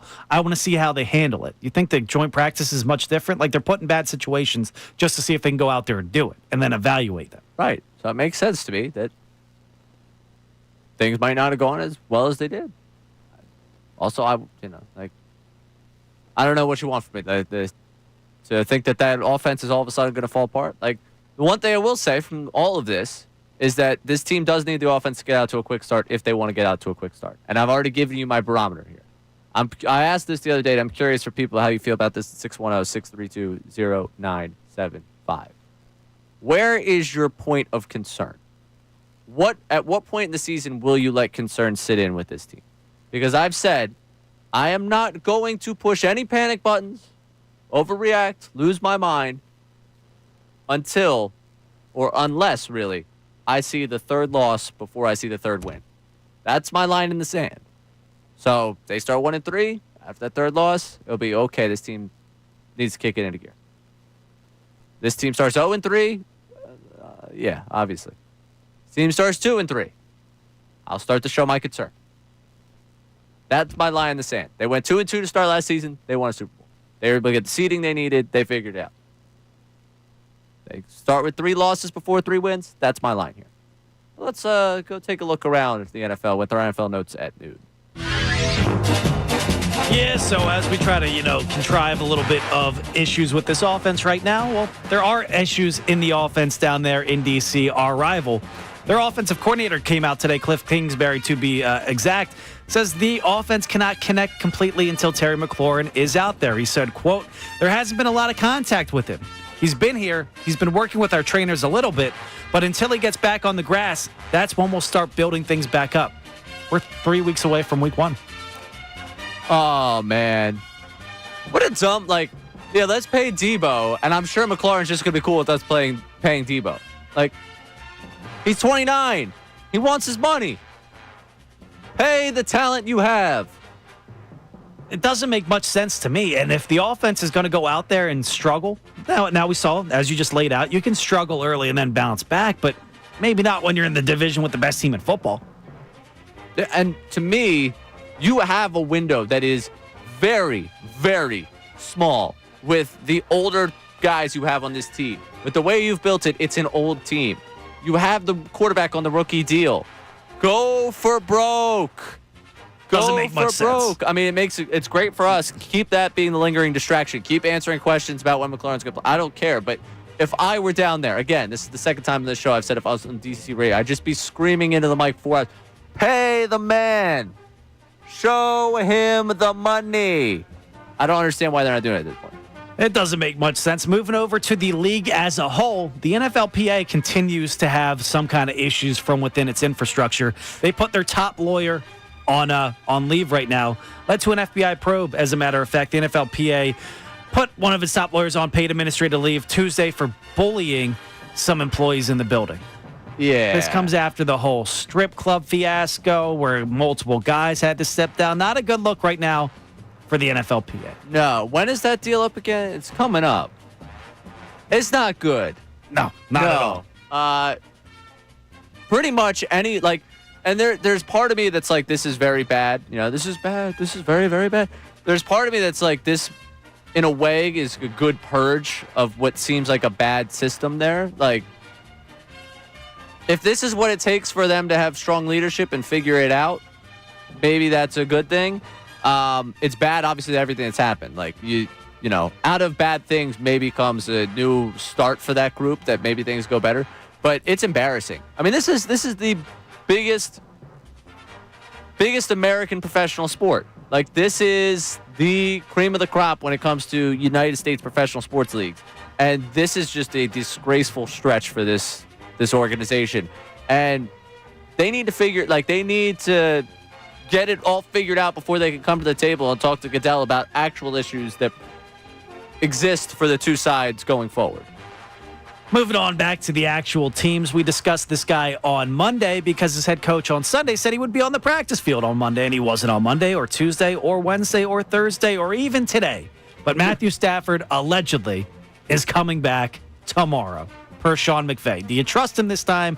And is he going to have enough time to get ready for week one? Like, do you trust him as a veteran, or are they going to be getting off to a slow start? This is for the younger audience here. You remember, like, the time cards in SpongeBob? Is a few hours later? Yes. And then it'd be so much time later that the narrator got bored and moved on. That's what this story feels like to me. It's like, and then tomorrow came, and he still wasn't there. Like, when he comes out in the field, you let me know. All right? I'm no longer taking you at your word. Sometimes when you say things so many times, when you promise something so many times, the words lose their meaning. And in this case with Matthew Stafford, the words have lost their meaning. When he shows up, you let me know how he looks and how he feels afterwards. Until then, I'm assuming this 37-year-old's got a pretty serious back problem. Speaking of guys that have some injury problems in the past, OBJ, Odell Beckham Jr., wants to come back and play another season. Reports are saying, any interest in that? Should anybody have any interest in Odell Beckham Jr. in the year 2025? No, he's done. I thought he said he was done. No, he's done. This is a... No, he said the other day. He said yesterday, I believe, that he is not going to be done. He wants to come back and play. Where did I see that? Odell Beckham. Man, maybe I got centelled. I thought for sure that I saw that he was done. Tom Pelissaro. Wow, Odell Beckham Jr. has drawn interest from several teams and wants to play somewhere in 2025. So it was in response to me being sent out. I was like, oh, good for Odell. He called it a career. This is actually, the reason he says that he wants to be around is because someone went with the fake retirement rumor. Look at that. What an idiot. See Mike back there, APing for it. I saw it too right on Instagram the other day. I did too. I was like, oh, good for Odell. That seems right. When I see a fake retirement post and I'm like, that checks out. Good for you. Way to call it a career when it's time to call it a career. That's a good sign. It's a feel thing for me on that one. When I saw it, I was like, it feels right. He's retiring. Run that counter to Jimmy Graham, who I found out officially retired this offseason. Jimmy Graham did? Yes. Clap it up for him. No, that's because you hung on too long. I saw that and said, I can't believe you're still technically an active player. Odell, this is a good time to wrap up the story. Yes, and then speaking of wrapping up the story, one final story. Brandon Sheriff. Longtime great guard for the Washington Commanders, then went down to Jacksonville. He did, in fact, call it a career. Good for him. And that feels like, I'm also at the point where it's good for him type of thing. It is weird, though. Like this time, I don't know what it is, but August, you're like, I can't do this anymore. I'm out. Like right before football season, I don't have it. I'm calling it a career. July, August, I'm good. Yeah, it's like I'm here, I'm doing everything, but I don't really feel like it. Yeah. I guess it's tough, though, when someone puts, like, you a part of their plans. Like, the Lions losing their center mid-offseason. Like, that's one of those things where it's like, you were a part of the plans. How'd you manage to just walk away from it? Was it last year that we had Miles Jack called a career right in the middle of camp? He was going to be a plumber? Yeah. That was 2023. 2023, yes. Yeah. Became a plumber. Right, yes, that's what it was. And then I think he didn't like being a plumber. I think and he came back to the Steelers, Yeah, right? he did. Yeah. 2023 was a fever dream. Forget about it. Yeah. Coming up, we talked earlier in this week, is the NL East race over? Well, if the Phillies failed to do that, and how concerned are you that they may have failed to do that? He's Brendan Gunn. I'm Ray Dunn. Take it through middays here on 97.5 The Fanatic. Ricky Bo.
This is the Fanatic Midday Show on 97.5 The Fanatic and 97.5thefanatic.com. Welcome back into the midday show here on 97.5 The Fanatic. Our 12 o'clock hour brought to you by Service First HVAC, offering 0% financing for 48 months. Rebates and tax credits up to $4,300 when purchasing a heating and cooling system. Learn more at servicefirsthvac.com. I'm Ray Dunn. Brendan Gunn producing the show today. Got into it earlier about just the pain of last night and the more annoyance of last night. Losing to the Nationals. And losing to the Nationals, to me specifically, was something that could happen because it's baseball. You know, these are things that happen, right? Doesn't take away the pain. 3 straight games. I went through the relievers that you faced. First 3 relievers you faced. 6 ERA, 6 ERA, mid-4s ERA.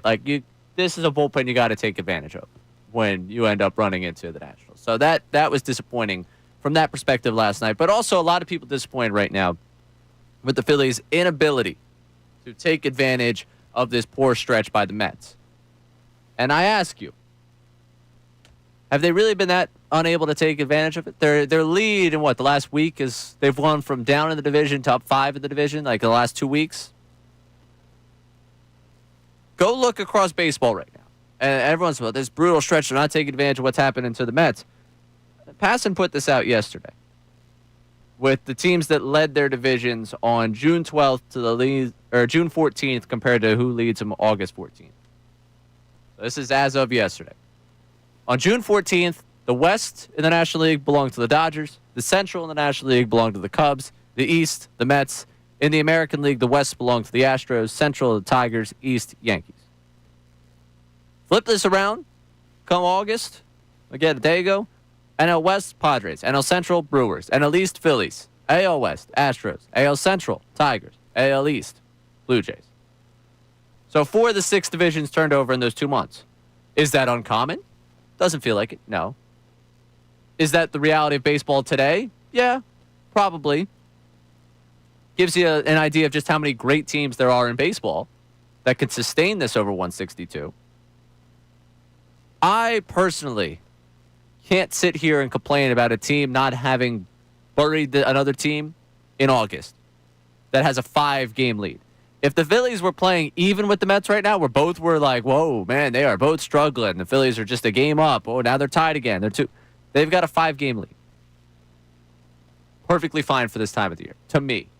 It still makes them a likely team to win this division. They're still going to have to take care of business against the Mets. You can only gain incrementally so much at a time.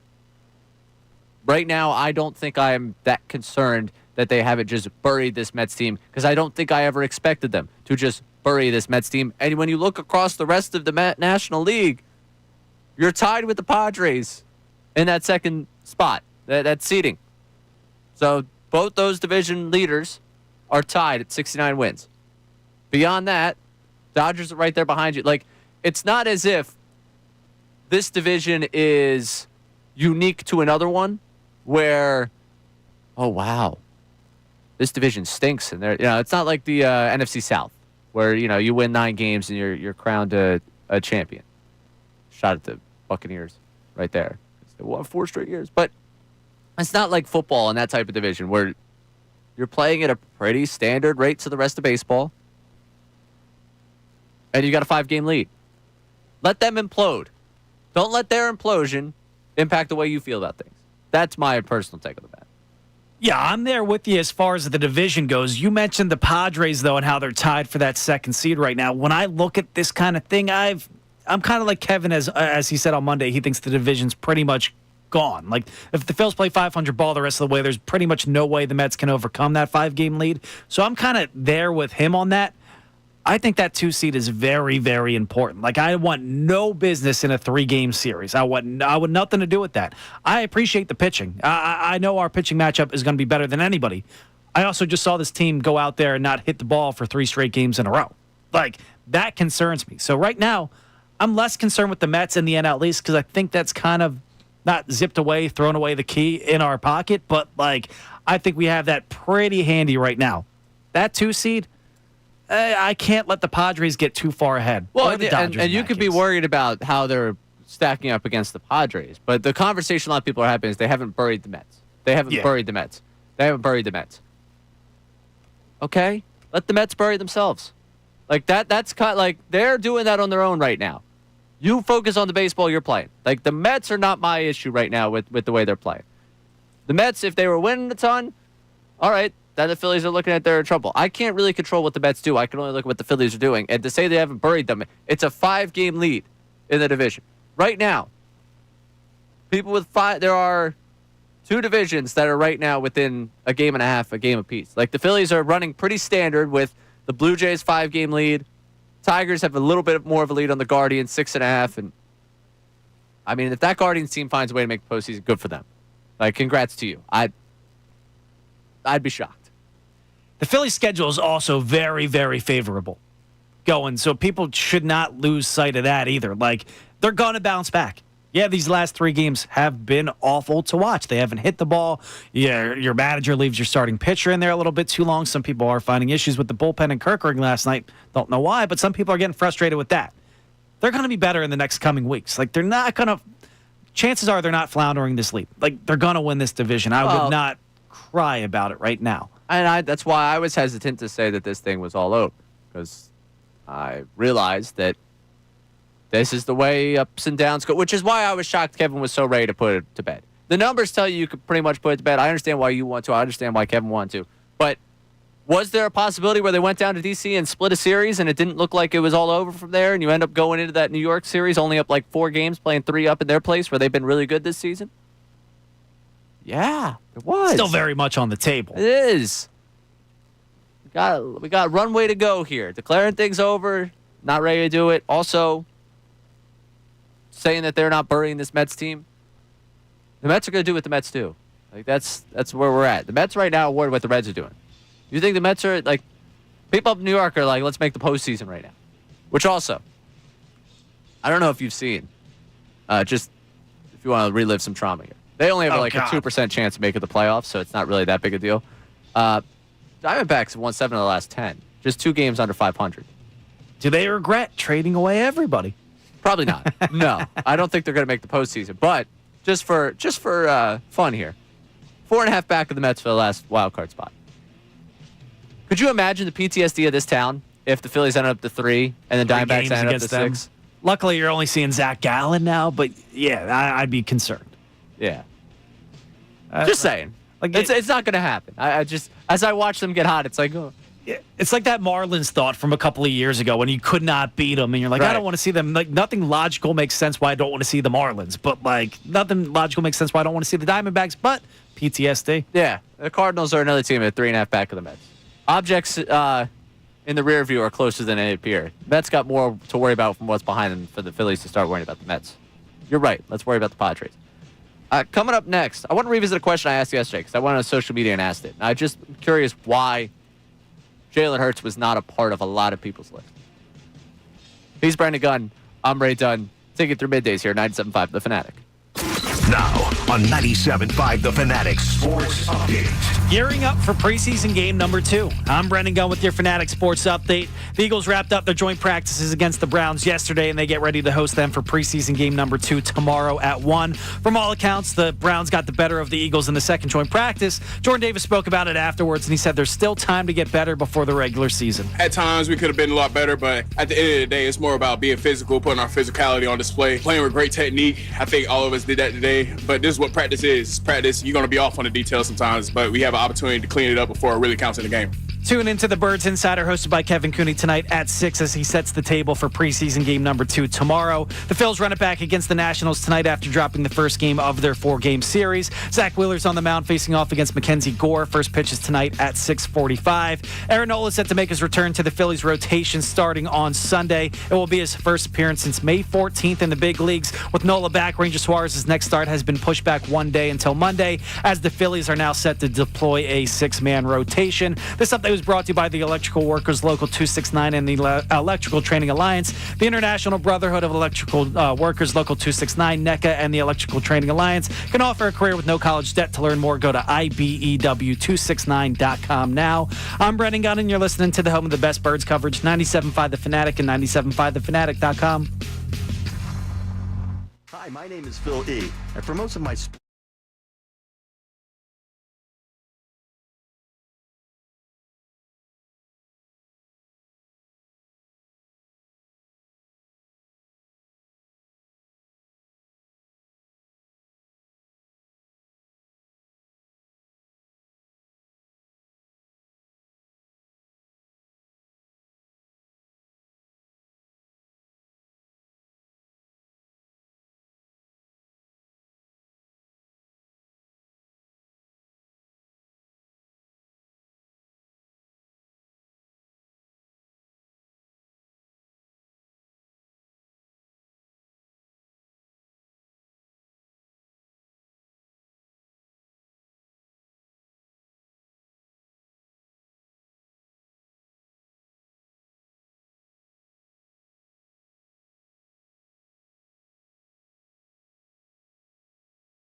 The text line in a while. I think that people are still venting their Phillies concerns, so I want to make sure that we let people get. Again, I'm trying to let you just breathe after this. It's really, when it comes down to it, they did not lose the season last night. They did not lose the season over the last 3 games. They haven't really lost any ground when it comes to the Mets, and you're going to be battling the Padres to the end here. Padres have gotten hot. A couple days ago, we were talking about how the Phillies were hot. We crowned them on Monday. And we're sick of them by Friday. Happy baseball season, folks. I have to say, I want to know what their record is Friday and Saturday. Because we, on the day parts, Monday through Friday, react to a lot of what you see. Like we've talked about, their third games of series, they're 15 and 20. So like that Sunday is usually that third game of a 3-game set. So losing. Monday, Tuesday, Wednesday. They haven't played a lot Thursdays. I would love to see their breakdown by day to see maybe if that kind of skews the way our shows sound every day because we come in more often. There are more wins on days where we don't react the following day than days. It's very inside radio thing here, but I'm curious. Science. Yeah, I'm going to go scientifically look that one up right now. You get me a good text here. All right, we got some guy named Mike checking in saying the Castellanos issue is that we continue to think he's streaky. He isn't. It's been over 2 years since he had a month of an OPS over 800. It was absurd for them to prioritize the bullpen over fixing this lineup. Sure, it's awesome to have a legit closer, but it's not going to be meaningful if you can't even get there. And I understand that sentiment. You have enough invested in this line outside of Castellanos. Okay, so you obviously, Mike is not a Castellanos guy. Mike, I'm right there with you, all right? But when you look at up and down this line, like Turner, Harper, Schwarber, what they should be able to do for you at the top of the lineup, and then one of the right-handed bats. And I mentioned at the outset of the show, if you missed this, the third base production for you since Bohm's been out. Because another guy that I can't tell you I'm totally in love with the way his game goes, but certainly better than what you're getting from third base right now. Since Bohm went down, Phillies third baseman, hitting 185, 28th baseman. 239 on base percentage. That's 30th. A .1 walk to strikeout rate, which, by the way, or ratio, excuse me, it would be tied for 29th. And a 29.2% strikeout rate. That's 28th. Yeah. Bohm, not a perfect player. Way better than that. Just for the numbers, just for the year. Better than that. So that's something that you insert in this lineup, and it gets better. It's the old cliche that the addition they made is really a healthy Alec Bohm, but that's legitimately what they need right now on top of other things in this lineup. They need Castellanos. They need a solution to that. And I open up the show with the idea of the outfield, and I think that's what it is for me. It might be Kepler on the other side of that platoon right now. I think if they really want to do this Crawford thing, Crawford in left, Bader in center, Marsh and Castellanos, and at some point, like, we're catering to a guy that's just not producing. That's driving me nuts. All right, what else we got? We also got Alex in Warrington checking in saying, I know it might be hindsight 2020, but maybe it would have been a better idea to bring Robertson in last night instead of Kirkring because Luzardo was throwing in the high 90s, so Kirkring does the same exact thing pretty much. Maybe throwing Robertson with the 90 to 91 changes the eye level, changes how they're approaching the pitchers. I'm going the opposite way on that one, where with the bases loaded, I want a guy with more prowess, like more swing and miss stuff. And you don't want the ball in play. Yeah, maybe the strikeout rates for the two would actually lend to it for me to be wrong on that one, but I don't second guess it for Robertson in that scenario. Also got somebody checking in on Edmundo Sosa and him getting attempted to thrown out attempting to steal by 4.5 miles upsets me more than the bunting. Fair. Yeah, I mean, fair. The bunting bothered me. I was bothered by that last night. If you were pro bunt last night in that scenario, I got a lot of questions for you. Not really. Just why? Really, that's the only question I have for you. Because I try to understand what you're thinking. I don't get it. Yeah, we got Sean and Cinnaminson checking in with the whole laundry list, or shopping list, I should say, of issues last night. Things that bothered me last night, ... Sosa stealing. Mm-hmm. Sosa bunting on ball 4. Mm-hmm. Harper walking to first on a ground out. Mm-hmm. Not replacing Jesus at the start of the 7th inning. Everything that Castellanos did. Finally, Trey swinging at 3 pitches that almost hit him. Get it together, all caps. I don't know what the run on that sinker was at the end of that game, but Trey Turner went up there with "I'm saving the world," and that just was not the at-bat you were looking for in that scenario. That was tough to watch. very tough to watch. Don't you think it's a little bit overreactionary to go out there and have a laundry list of... No, I think from last night, yeah. You have annoyances. It's what we do. We air grievances. That's why we exist. We're here for like you. I get annoyed with it. But you get annoyed? Oh, okay. Oh, you mean you don't think that we should be laying them out as much as we are today? Not necessarily. Like, there's things that are consistent, like Castellanos continuing to swing at everything, him not hitting above 200 for months at a time now, Rob Thompson continuing to let Jesus Luzardo hang out to dry game and game again. Like, there's things that are consistent. There's also things like Trey Turner, I think, had a couple of hits last night, too. He's 3, but I think I probably want to combine 100 feet between all of them. Got on base. Like, there's things where I go to bed angry and I wake up fine and I rinse off and I get ready for tonight. Yeah. The Turner at bat is something probably that I end up. I woke up today, and once we started talking about the game again, it bothered me again, but it's not something that I'm taking into tonight. Yeah, and I'm not saying Sean from Cinnaminson is doing that either, but no, we appreciate he was ready Sean. to go. We appreciate Sean. Yes. All right, you back off of Sean. All right, real quick. This was something we got into yesterday with the Birds, and I was just curious because we all went through this, and it was the idea that we talked about that ESPN Future Power Ranking, which spawned one of our talking points for yesterday. That I still can't believe Bill's giving me the excuse he's giving me on why he, but whatever. It's all right. Hey, criticize what we want to do here. I asked the question, though, yesterday on the idea of the future. If you could guarantee that 3 current Eagles were on the 2030 roster, who would you want those 3 players to be? Just with the idea of this team is so young, so built for the future, who would you want to see? Amongst myself, Amy Fadul, and Brendan Gunn, across the board, Jalen Carter, Quinyon Mitchell. There's no debate. Those 2 guys on the team. Amy had Cam Jurgens. You had Coop. I had Jahad Campbell. Oh, Jahad Campbell. That's right. Yes, because you were exercising the 5th-year rookie of his rookie deal before he's we gonna got be there. here. Yes. So you had Jahad Campbell. I had Jalen Hurts. When we went through all the texts, all the people commenting on YouTube, Hurts didn't appear in anyone's list except mine. So I get back to my no texters either. No texters. Yeah, text, YouTube, whole thing.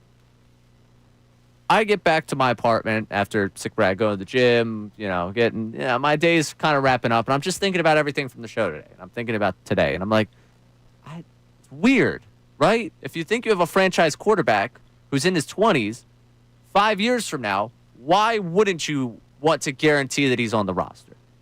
Coming off a Super Bowl MVP, why would so many people not want to guarantee that this man's on the roster? So I did what any logical human being does in times where they wonder something. I logged on to Twitter, and I decided to tweet out, if you could guarantee that 3 current Eagles were on the 2030 roster, who would you want those 3 players to be? We got some engagement with it, but 2 names continued to show up in Jalen Carter, Quinyon Mitchell. Jalen Carter, I think, made all but 1 of the serious lists, all but 2 of the serious lists. Because I did get a list of Brett Toth, Jahan Dotson, and Johnny Wilson, which I think if you ask Sirianni, Johnny Wilson might be on his list for who he'd guarantee would be here in 2030. But a couple of the answers we got: Jalen Hurts, Jalen Carter, Devontae Smith, Quinyon Mitchell, Cooper DeJean, Jalen Carter. Jalen Hurts, Devontae Smith, Quinyon Mitchell. Jalen Hurts, Jalen Carter, Quinyon Mitchell. Quinyon Mitchell, Cooper DeJean, Jalen Carter. Jalen Carter, Quinyon Mitchell, Cooper DeJean. Honorable mention: Drew Makuba. Jordan Mailata, Cam Jurgens, Quinyon Mitchell. Carter, Mitchell, DeJean, Carter, Hurts, Smitty. So that's a sampling of the answer there. Hurts appears more on social media than he did on our airwaves. But I'm curious for people, is it thought that there's something better out there? Is it thought that his play is not sustainable enough to believe in 5 years he'll be as effective? I want the answer, and I'll ask you for the answer coming up here. I'll ask for your answer, Brendan Gunn. I'll give my answer. You think Tanner McKee's going to take a shot? No, I'm just kidding. But I'm curious for people why 5 years from now there was a reluctance to include him. And if I expanded this to 5 players that you could guarantee, would he be a part of that 5? Because DeJean and Devontae pop up consistently, and those would probably be the outside of my top 5, or be the top 5 that makes them outside of my top 3. They complete my top 5. But I'm curious for people, why not Jalen? He's Brandon Gunn. I'm Ray Dunn. Take it through middays, 97.5 The Fanatic. Now, a Birds Insider update on 97.5 The Fanatic and 97.5thefanatic.com. Gearing up for preseason game number 2. I'm Brendan Gunn with your Fanatic Birds Insiders update. After 2 days of joint practice with the Cleveland Browns, the Eagles will have a walkthrough today before they match up against those same Browns for preseason game number 2 tomorrow. One guy that could have more on his plate this season is Jalen Hurts. Nick Sirianni spoke to the media yesterday and said his QB is still hard at work, trying to get better every day, even after winning the Super Bowl. Jalen's doing a really nice job. I really think he's doing a good job of continuing to master the offense. That's something that you can always continue to get better at, going through your reads, getting through your reads, not putting the ball at risk, and the more reps he gets at a certain play, those all build up. Hurts building off his success last year is one thing, but being a starter for the first time is something completely different. Tyler Steen looks like he's going to be the starting right guard for this team in 2025, and he'll be the only newcomer on the offense as they return 10 of 11 starters this season. Steen spoke after practice yesterday about how each day of training camp helps him get better. It's been extremely beneficial because it just allows you to get real comfortable with the guys you're playing next to, just kind of how we should communicate things, how guys play things. If something happens last second, you kind of know how they're going to react to it. And then just staying in that same spot just kind of gives you that confidence because you see yourself improving each and every single day. Kickoff for preseason game number 2 is tomorrow at 1. Tune into the Fanatic Birds pregame show starting tomorrow at 11 with Kevin Cooney and myself, Brendan Gunn. You're listening to the home of the best Birds coverage, 97.5 The Fanatic. Philadelphia Union.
the play style he has right now is as sustainable for him as he gets older.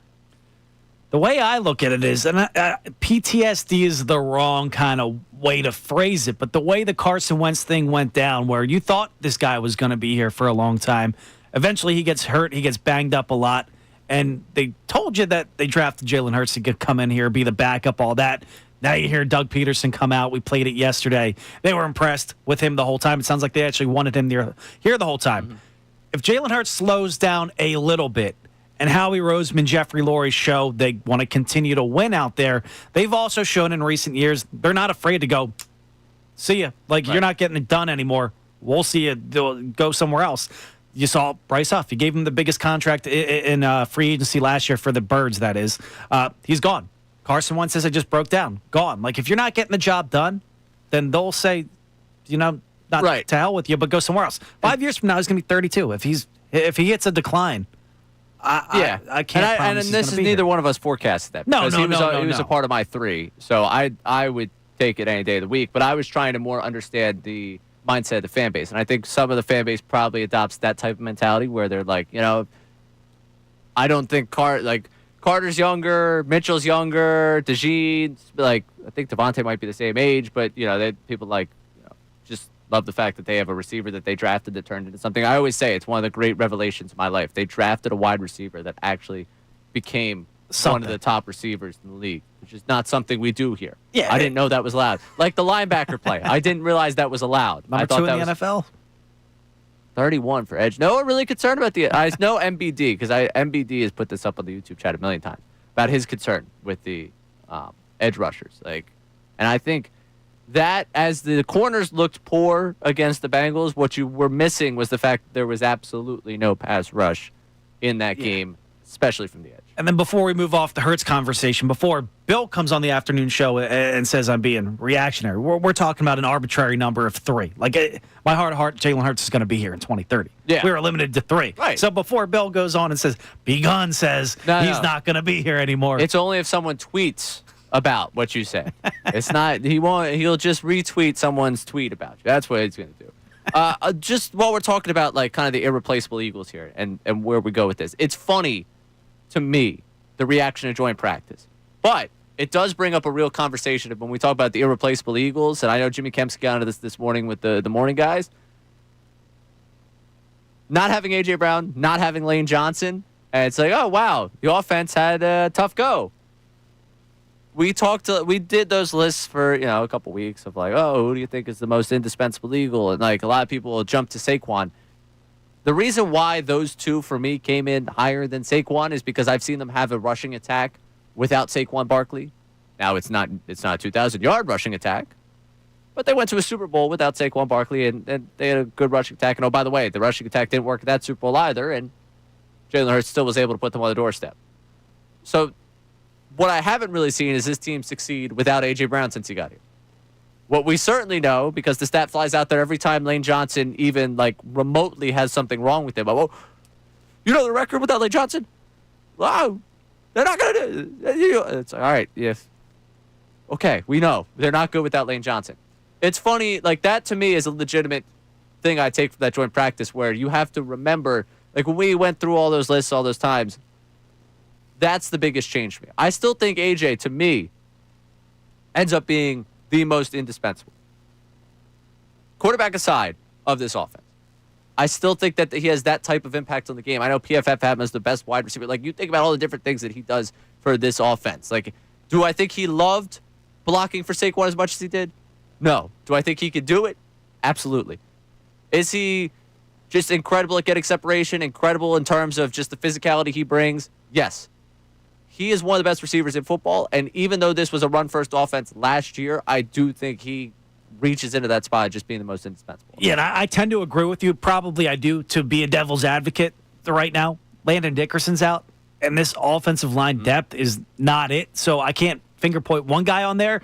But if somebody goes down on this line, obviously you did this joint practice without Lane, without Dickerson, that's a lot. Right. But if one guy goes down during the regular season, Brent Toth, who's coming in? Let's say it's Cam Jerkins. Who's playing center? I would have to talk to DeCecco about this. He'd know more about in the weeds about that. But right now, the depth on the offensive line is concerning to me a lot. And that's something coming up later in the 1 o'clock hour. Lane Johnson. I don't know if Barstool is set up like just a studio inside NovaCare. There've been, 25 Barstool podcasts? The the boys is there? Yeah, there's been 25 Barstool podcasts that have just shown up over the last couple weeks. And good for them. I just every time I go on Twitter, it's a different Barstool Sports podcast that has Howie Roseman. That has dropping the F-bomb, Howie Roseman. Yeah, Howie Roseman's got to chill with that. All right, listen, I'm it's cool, but it almost seems like the middle schooler that realizes his mom's not around and he could say the word ooh, I'm gonna say the F word now. Come on. I'm with the Barstool audience. I can curse. Yeah, I'm on a podcast. Cool. It's just weird. I don't see him as that. Maybe if someone met me in person and heard me curse, they would probably be like, yeah, that doesn't That's a great fit. point, actually. That's a great point. But I've seen you behind the scenes. And I'm always very clean in the way I talk around here. I'm always very professional. I'm the utmost professional. I never curse around these places. Not once. It's a good point by you. I appreciate that. It's a good point by you. Be gone. But Lane Johnson was on Bus with the Boys? Is that who he was on with? And he talked about retirement. 1 o'clock hour, we'll bring you that audio. Plus, Gun at 1 coming up at 1. Your phone calls, text. We see you, Greg and Wayne. We're getting to you. 610-632-0975. He's Brendan Gunn. I'm Ray Dunn here on 97.5 The Fanatic. Now on 97.5 The Fanatic Sports Update. 1 day from preseason game number 2. Now I'm Brendan Gunn with your Fanatic Sports Update. The Eagles wrapped up their joint practices with the Browns yesterday, and they get ready to host those same Browns for preseason game number 2 tomorrow at 1. From all accounts, though, the Browns got the better of the Eagles in the second joint practice. Jordan Davis spoke to the media afterwards, and he said there's still time to get better before the season starts, luckily.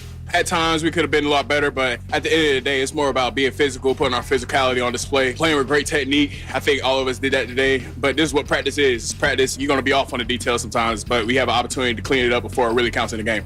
Tune into the Birds Insider, hosted by Kevin Cooney, tonight starting at 6 as he sets the table for everything Birds in preseason game number 2 tomorrow. The Phils run it back against the Nationals tonight after dropping the first game of their 4-game series last night. Zach Wheeler's on the mound. First pitches tonight at 6:45. Aaron Nola is set to make his return to the Phils starting rotation this Sunday. It will be his first appearance in the big leagues since May 14th. With Nola back, Ranger Suarez's next start has been pushed back 1 day till Monday, as the Phillies are now going to deploy a 6-man rotation for the time being. This update was brought to you by Rapid Radios. Rapid Radios are instant push-to-talk walkie-talkies with national LTE coverage. For a limited time, get 60% off and free UPS shipping at rapidradios.com. Use code RADIO for an extra 5% off. I'm Brendan Gunn, and you're listening to the home of the best Birds coverage, 97.5 The Fanatic and 97.5thefanatic.com. ESPN's Adam Schefter. I don't think there are too many teams that all of a sudden come up with a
Welcome back into the midday show here, 97.5 The Fanatic. You're tuned in at WPEN HD1 Burlington, Philadelphia, Beasley Media Group station, broadcasting live from the Comcast Business Studio, powering possibilities. I'm Ray Dunn, Brendan Gunn producing the show. Coming up, it's Gunn at 1, in which yesterday Brendan Gunn told the entire listening audience that he hates children.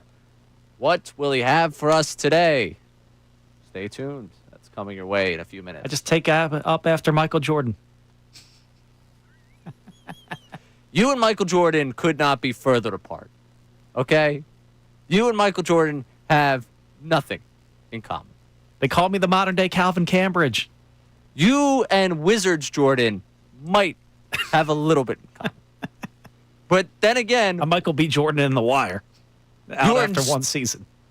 No. You don't even get a season. You get nothing, and you like it. All right? Michael B. Jordan. You are not Michael Jordan. You are not Michael B. Jordan. Jordan Michael?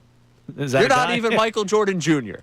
With all due respect to Michael Jordan Jr., who... It's better than Marcus Jordan. I'll give you that. I'd rather be Michael Jordan Jr. than Marcus. Oh, I was talking on basketball court stuff. I forget what happened to Marcus Jordan, so I'm gonna walk past that one before I walk myself into issue, because I do recognize the name, but now I'm worried whatever hole you're trying to open up there with this. So I'm gonna go to the phones here because we talked about the Phillies, and I'm gonna protect the show here, man. Marcus doesn't need coffee.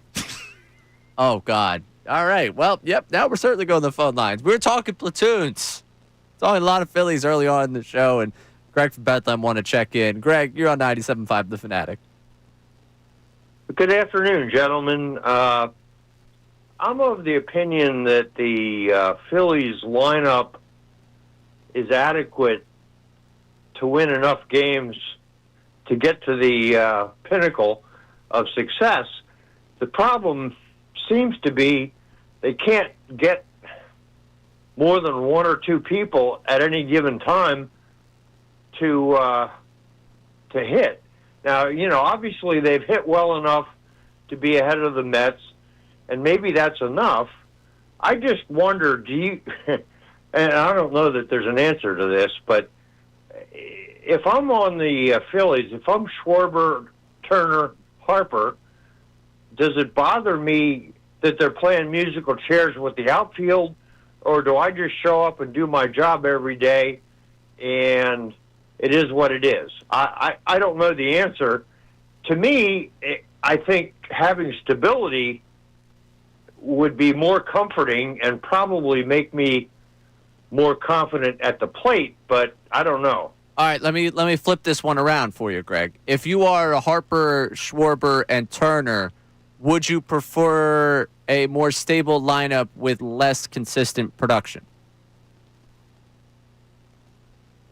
Because the idea of the platoon in this regard is to maximize the production you're getting from your lineup. Yeah, and I guess the question that arises then is, do we have statistics that demonstrate that they've benefited from the platooning?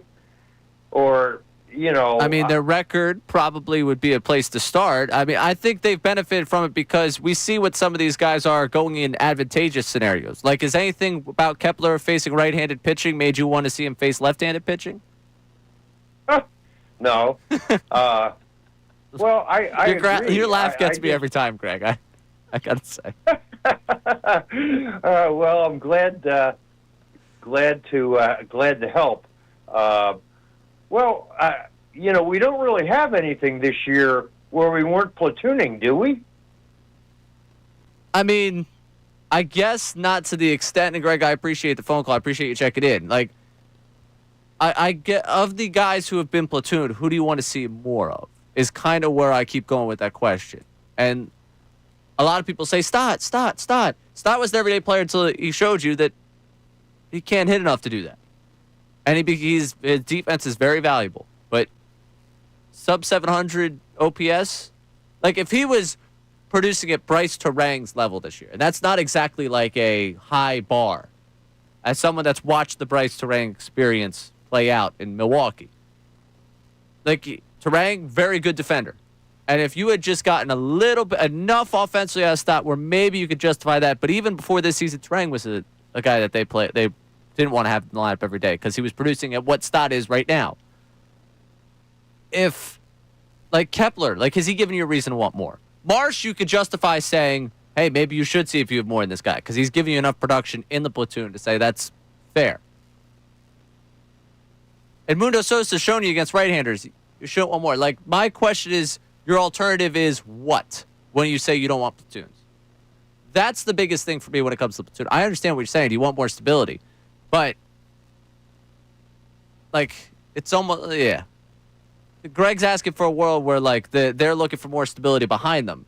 If you build a lineup that's flawed every day, is it better to just go with the flawed lineup every day?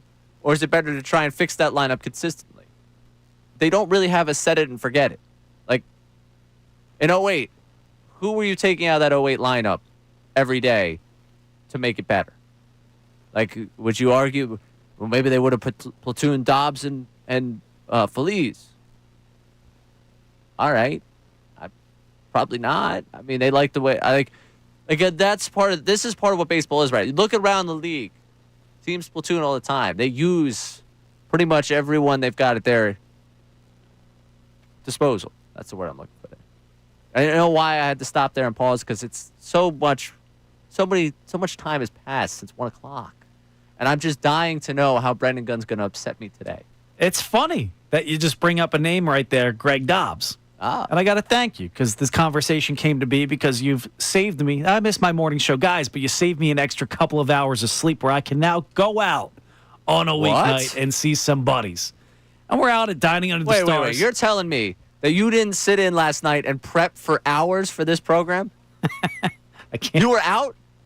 I'm born ready, Since bro. when does the Middays producer go out at night? There's not a precedent for this. I'm just taking after you.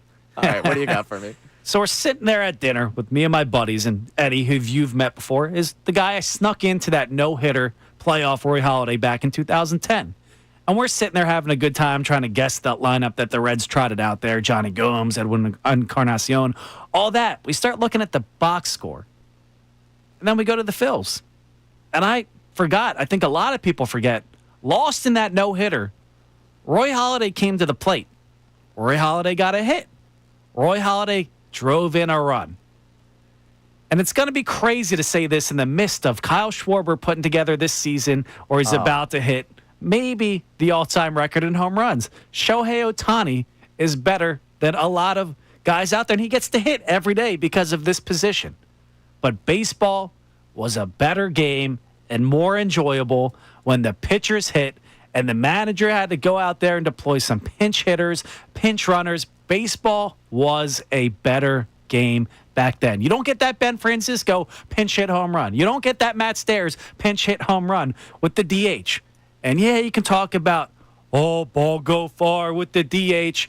They made the game simple. It's better when there was more to do for the manager. It was better with the pinch hitters, better when the pitchers hit. That's my take today. Don't worry, guys. I'm still here. I didn't walk out for those that are tuned in over there. Stop. It was better, dude. What's better? The game. It was more of a mindfulness where you had to go out there. You had to go out there and think. It's not just, all right, let's trot out the lineup, and the manager gets to sit on his ass for 7 innings until he has to pull somebody out of the bullpen, or lack thereof, for too long last night. It was more fun when it was strategic.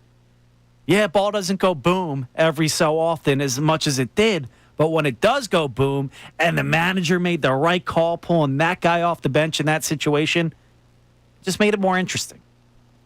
You're telling me Robert Person hitting a home run and a grand slam in the same game was not electric? It is electric. You want to know why it's electric? Because every time that pitcher stepped about, you're like, oh, crap.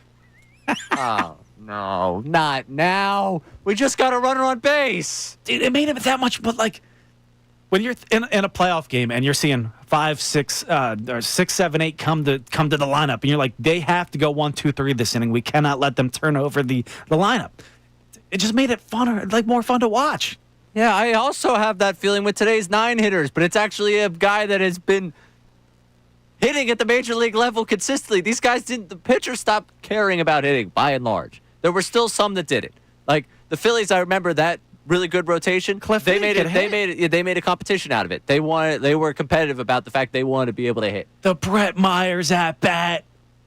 All wonderful things. The Joe Blanton home run. Like, go ahead, take every low-hanging fruit. Go ahead. Please, I'm begging you, take the low-hanging fruit on everything here because you have such great memories of the times that it was good. That's what I think it comes back to. I think it's nostalgia. It is. It's absolutely nostalgia. I just want to know. All right, we just did the whole thing with the platoons. Yeah. I'm curious for people. Would baseball be better? Would your life be better if when Harper hurt his elbow, he had no position to play? Ooh, you got me right there. Everyone that complains about defense and the way they play, would your life be better if you watched Schwarber play 162 in left field? Could be fun. No, stop it. You're lying to yourself. They put him out there. He fell flat on his rear end trying to catch a fly ball. And he got up and laughed. Yeah, he did. Oh, very entertaining. It's entertaining once, just like the pitcher hitting the home run was entertaining when it happened. Not for the long term. You're making it all about bettering the game. It's bettering the game stuff. Oh, ball go boom. There's no strategy anymore. There is. We just talked about platooning leading into this segment. That's not strategy. That's desperation. No, it's not. That's strategy. What do you mean desperation? When you're platooning 3 positions, that's desperation. Oh, God. Somebody save me. It's not Jeff Jenkins and Jason. All right, I'm curious. 610-632-0975. Do you agree with Brendan Gunn on this one? Oh, life was better when the pitchers could hit. I don't know, man. I enjoy watching Shohei Ohtani. I enjoy watching Kyle Schwarber. This is fun. I like seeing guys mash. Made it more difficult for the pitchers. Now you got to go through 9 guys. Now, oh, yeah, here he comes. We turned it from chess to checkers. Oh, stop it. Whoa. This guy doesn't have to make a decision. Here, are you going to go to the bullpen, or do you want this guy to face the opposing team's starting pitcher? Oh, the real big strategy there. All right, well, we'll wait this batter out. Come on. I'm just saying, dude, it was I knew you were going to annoy me today. I knew you were going to annoy me today. Please, someone, 610-632-0975. Does Brendan Gunn have a point? Was life better when the pitchers could hit? This idea, like, I can't really tell you to grow up because I feel like it's mostly people that grew up with it that like it. So be a part of the Gen Z here. Jeez. Like enjoy something. We'll be back. We'll reset the show when we come back. Philly fans, you are the best sports fans in the world. You're not stupid, so why should you have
Shouldn't have tapped into what goes through Brendan Gunn's brain because it's so mind-numbingly annoying that you just want to go into the other studio and fight him. And this is one of those things. Put him up. Oh, yeah, go ahead, play the Fighting Irish thing. Go right ahead, yeah.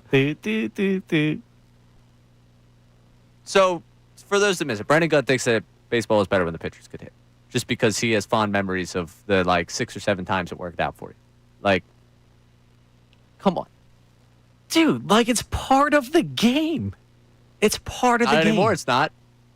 And there's an argument to be made that I'm clearly making and winning that we miss it. No, you were like, wait a second, the postseason drought would still exist because Harper would have been a DH during that playoff round. Let me go right past that. That's a great point. Yeah. And then one of the great players that we've ever seen benefits from it every single day with the Dodgers. Right now, the MVP race in the National League, probably the top 2 guys have been DHs all season. Babe Ruth set the record back in the day when he was hitting bombs. Hank Aaron was playing the field. Shohei Ohtani gets to, cheapen his way maybe if he gets to 700 home runs. I was not anything cheap about his 50-50 season last year? You saying that was cheap? Yeah, the extra pizza box bases. All right, that's actually fair. I can give you that. The producer has a point with that one. I'll give you that one on that one. Still impressive.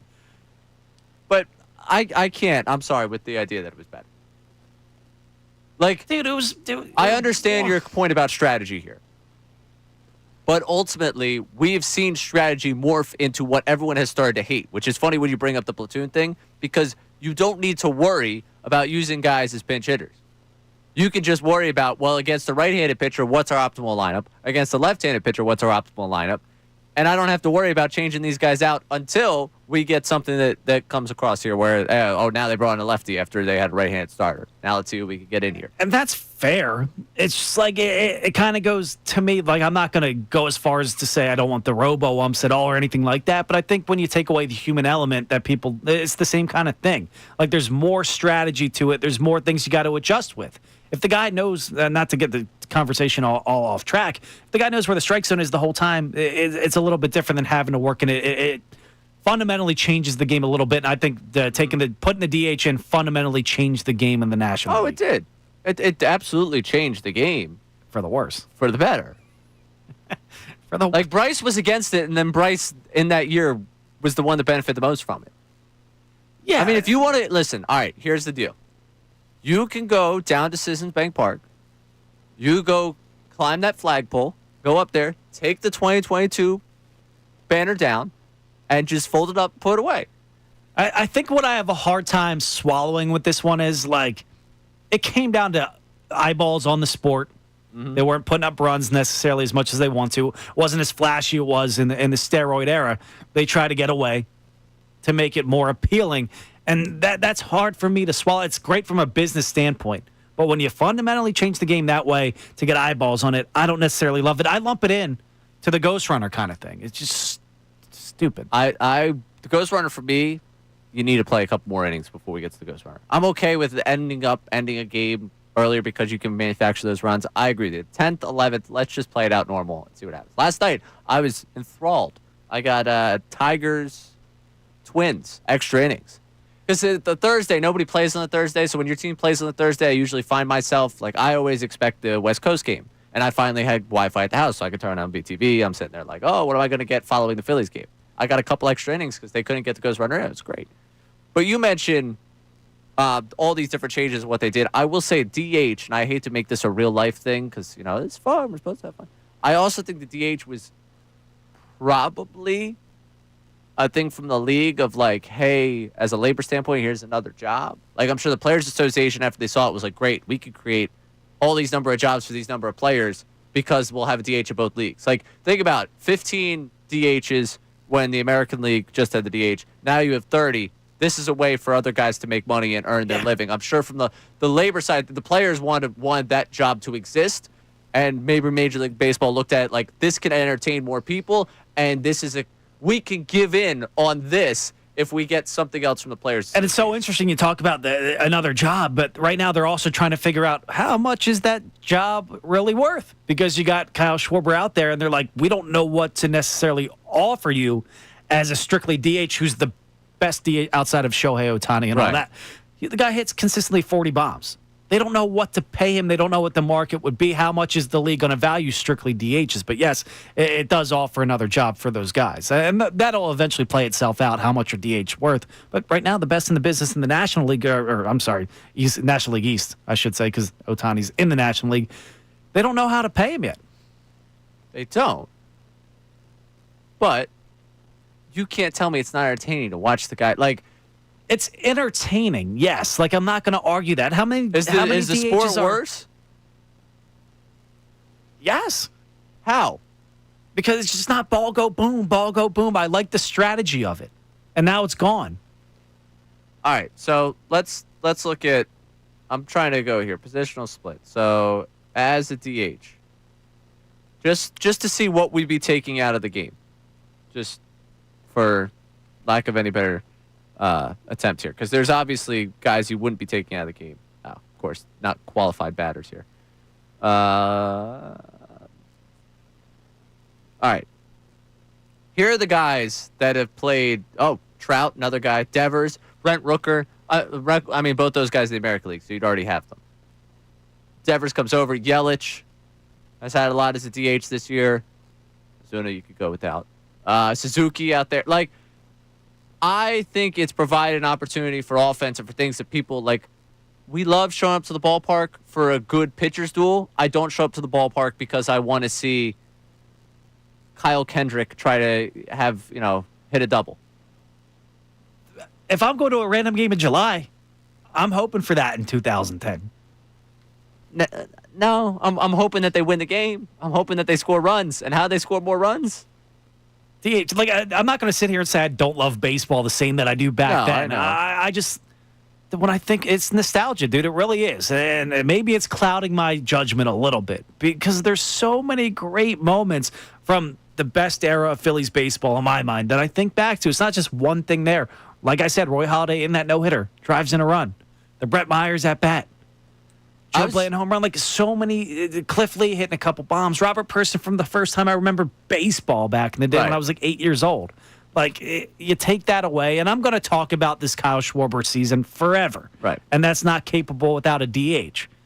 I think there was beauty in that part of the game where you had to be a thinker more so than just, we'll toss out a guy out there who's going to hit bombs. I understand it. I understand what you're saying because I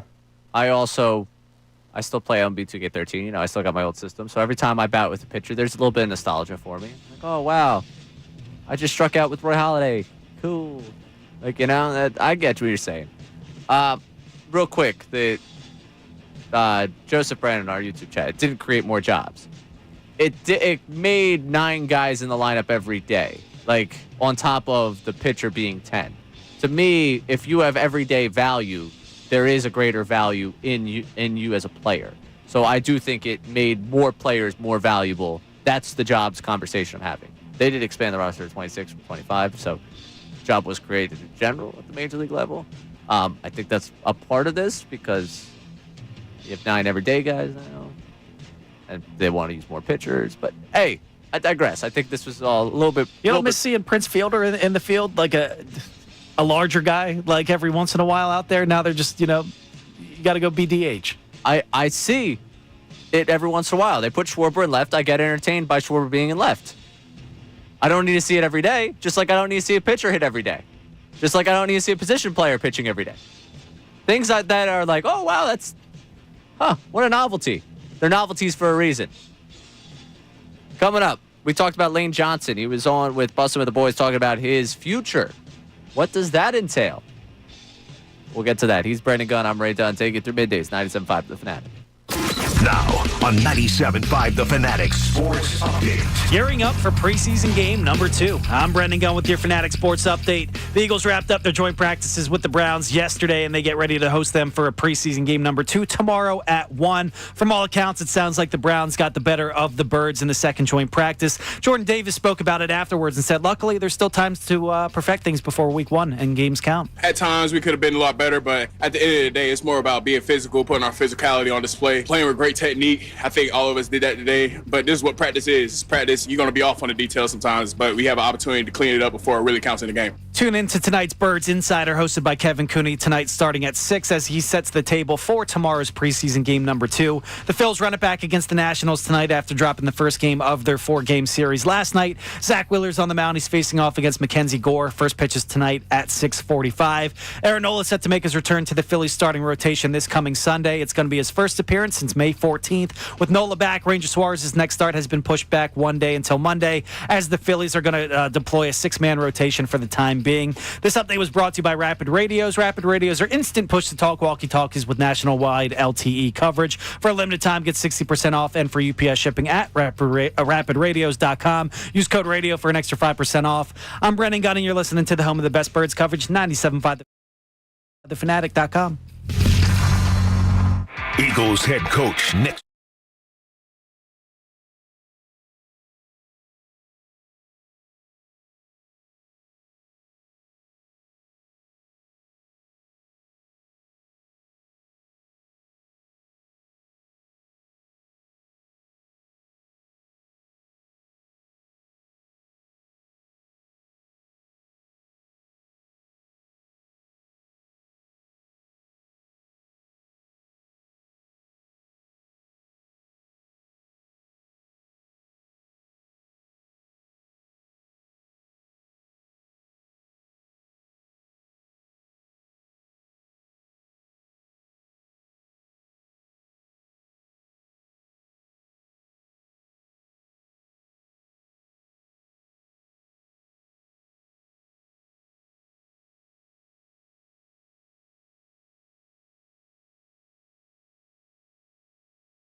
That's right. I'm Ray Dunn hanging out with you middays here on 97.5 The Fanatic.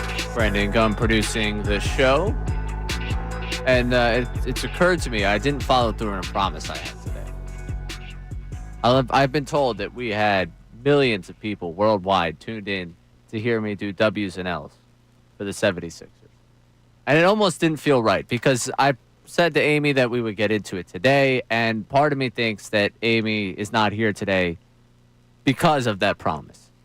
Immediately when I said I'd get into that, we immediately got comments, don't do it, please save us, stop it, don't. At some point, I will make good on that promise. We will give you W's and L's. Honestly, coming up later on, next segment, we'll look at the fact that it came out. There's a bit of me, P-Gun, truthfully, that's a little upset that the nostalgia piece they're dropping is for this season, like the 01 stuff. I don't know. You know, the Phillies have worn the throwbacks, and they wore them during seasons where they didn't go to the playoffs. So, maybe, it's just Uncle Larry. You're wearing them back then. Yeah, I know. It's just we've been asking for so long for these Iverson era jerseys, and I really. Given how down I am with the team, to associate the Iverson jerseys with what I'm anticipating is a tough thing to reconcile in my brain. Now picture this. Okay. I brought up Calvin Cambridge earlier. Mm-hmm. Those Sixers black jerseys. Come back. Put them on. This team finally puts it together. Embiid plays every single game besides the back-to-back. Maxey channels that Iverson. Okay. We get somebody else out there. The Andre Drummond comes in. He plays like Theo Ratliff. We trade him off halfway. We get the Defensive Player of the Year here at the trade deadline. Okay, now we're really going out in the wild world. Yeah, go ahead. None of this is happening. Yeah.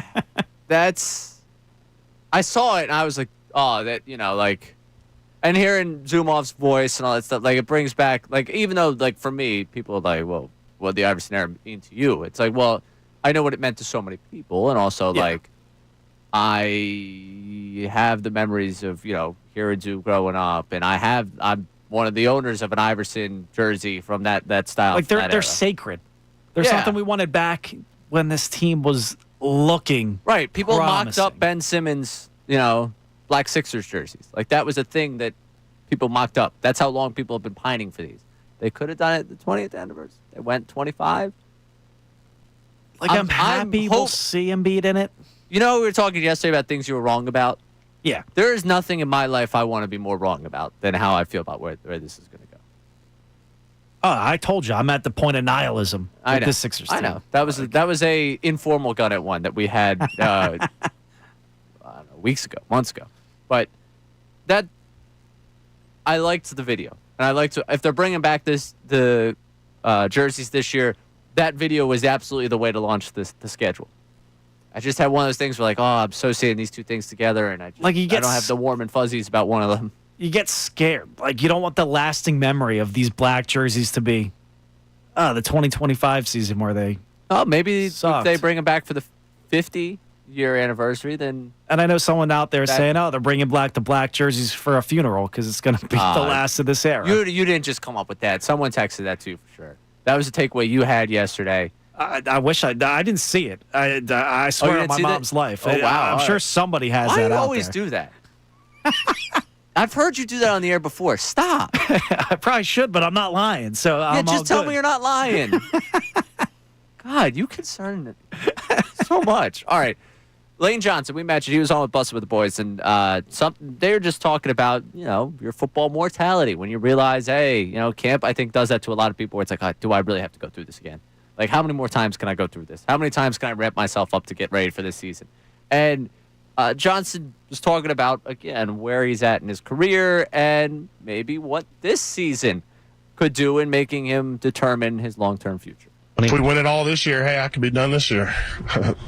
That's how I feel. But it's on the horizon a little bit. The mortality of yourself. Yeah, yes. Yeah. Just because there's obviously football, the career is fun, but you're getting to live life that's everything you work for, you're getting to enjoy now. But whenever you're in it, you remember what it's like. Just you're constantly working and and that's how I feel when I'm in it. But no, I'm definitely looking, next couple of years. I signed for 2, so really this and next, and really evaluate it. But if we win it all this year, it could be, last. Never know. Overall. You never know. So this is one of those fun storylines that never goes, and it's much better to have him here than not. So it's okay that we keep, kind of pounding home this storyline. It was funny though, because this year leading up to the draft, I was like, oh, if I have to hear one more draft about us drafting Lane Johnson's eventual replacement, and they said something like this, and it's like, oh, I really hope that Stoutland U coaches up someone for this at this point, because they did go pretty offensive line heavy late in that draft, and it was one of those, interesting. I mean, you have to replace a right guard, but I felt like the right guard was already here, and you already traded for a right guard. It's like, are we starting to throw darts at a dartboard, hoping that we could see some sort of succession plan, much like what you saw at left tackle years ago? Yeah, and you're not going to find a Jordan Mailata most likely in the late rounds again. Now, I give Jeff Stoutland all the credit in the world. He's awesome. It's not easy to turn those guys into starting caliber tackles. You got to remember, Lane Johnson was the 4th overall pick. That's why he was able to sustain the success that he is. He came in here and he proved out with some of the better offensive line coaches, Howard Mudd before Jeff Stoutland and all that got Lane Johnson ready. You cannot count on that time and time again, finding a diamond in the rough. Like, you got to get somebody here probably. And if I'm Lane Johnson, I know this is what he says right now. You win back-to-back. Probably not going to win 3 in a row, but with all the hype last year about the three-peat in Kansas City, hell, they got a 6-part documentary now because that's how much hype there was for the three-peat. You don't want to try to be the first team to do that? Like, if I'm Lane Johnson, I look around, I still got A.J. Brown here. If you win the Super Bowl again this year, that means this young defense we had some concerns with, means those concerns went out the window. You got the young defense still here under contract. You got Saquon for another year. A.J. Brown, Devontae Smith. We'll see what happens with Goddard, but if you're Lane Johnson at that point, it would be hard for him. Now, I'm not the guy with the collapsed ankle and the 15 years of injuries and all that. Like, 2 might be good for him, 3 overall. But I kind of think he'd want to chase history a little bit. I don't know. If you're already throwing that out in the air right now, how far down the path do you think that is? Like, I think for him, if he wins a 3rd Super Bowl, I think he looks at it like, all right, well, I mean, next time I talk to his Canton, right? Yeah, and the way he's so close with Jason Kelce. I wonder if Jason Kelce tells him, Kelce would never say it. Mm-hmm. Does he regret coming back that last year? I would bet. Something else he should regret. Listen, I'm as big of Kelce guy. I know people have got Kelce fatigue. When your name's hot, you make the money. You show up wherever they ask you. It's really hard also for me, like, as much as I'm on the air, I could understand, like, if someone had Ray Dunn fatigue. So that's probably why I, like, empathize a little bit with Jason Kelce. Like, yeah, who the hell is Ray Dunn? Exactly. Like, I don't necessarily have the Kelce fatigue that other people do. But the dyeing the beard, man. Did you not see this? Dyed the beard? So the New Heights, obviously, podcast had Taylor Swift. Go look at the way his beard looks right now compared to what the beard was. Oh, like he didn't dye it ironically green, like he's dyeing. No. Like, it used to be gray and now it's just fully black. Oh, nah, man. Come on, Kelce. Come on. Come on, man. It's good. It's good. Let it go gray. I know it's tough to hear it from a young guy, but, like, come on. It's good. Like, that was tough look. Tough look. Ah, dude. Come on, Kelce. I mean, he still looks fine, but, like, I think it's, I thought you meant he dyed it blonde like he dyed his hair Slim Shady a couple of years ago. No. He went with the full hair dye and the beard. Come on. That or somehow, some way, he's no longer gray. Which would be an incredible development. Well, Fletcher Cox looks like he could play, linebacker now. You never know. Maybe all the stress of being the tush push. Oh, not again, coach. You're making me go gray. All right, coming up next, what do you need the rest of the weekend from the Phillies? I think we all have the same demand, but I just want to make sure we're all on the same page here. And what is your gut feeling about what we'll be talking about this weekend on Monday? He's Brendan Gunn. I'm Ray Dunn, taking through middays, 97.5 The Fanatic. Hey, everybody, it's Bill Calarulo. Happy Friday, and coming up at 2 o'clock on Unfiltered, it's a football Friday.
All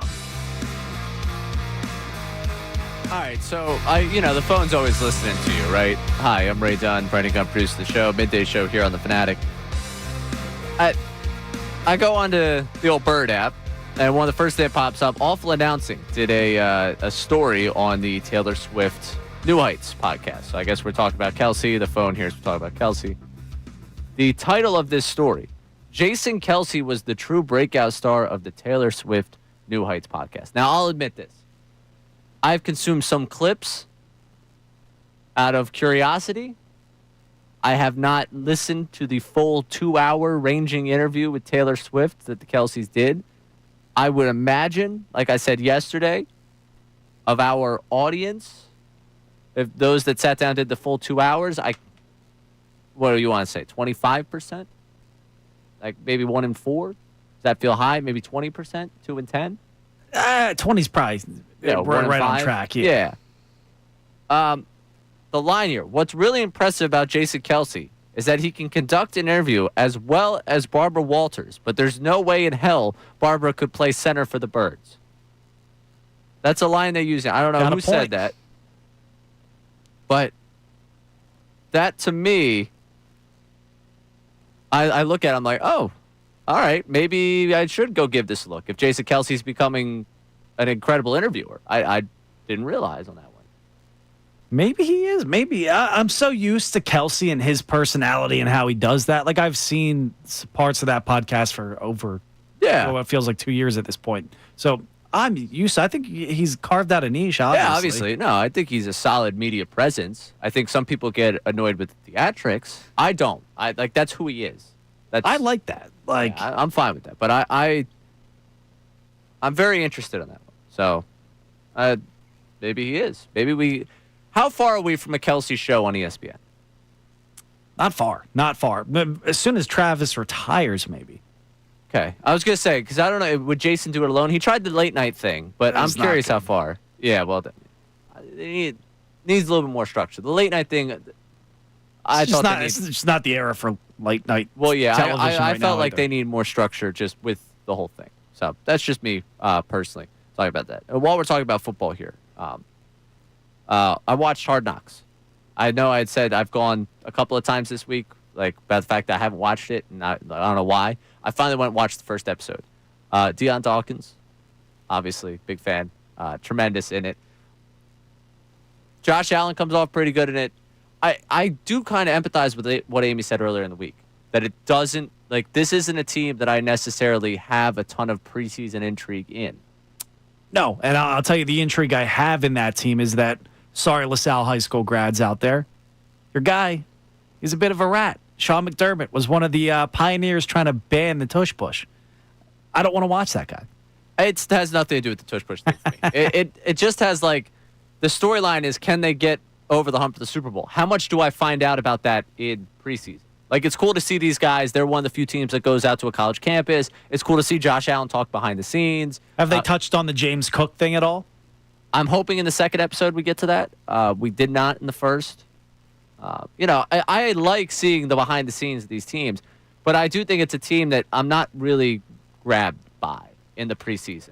If you did in-season Hard Knocks with the Bills, as they're working towards locking up seeding in the AFC, that's the intriguing thing. I always liked that Hard Knocks was a traditionally bad team, a team that had was trying to get better, because you see a coaching staff trying to implement stuff. You see, and didn't Hard Knocks take out the gut wrenching kind of seeing the guys get cut on camera? Right. I think I read that. Did they? I thought I read that. Maybe they kind of taken back a little bit on that gut-wrenching feeling where you see this guy that they built up, or their storyline that probably never had a shot of being on the team to begin with. HBO builds them up for great television, and then they pull the carpet out from underneath you. That was part of the fun part. Now, unfortunately for the guy getting cut. Right, but it was one of those it was television. I mean, that's what it was.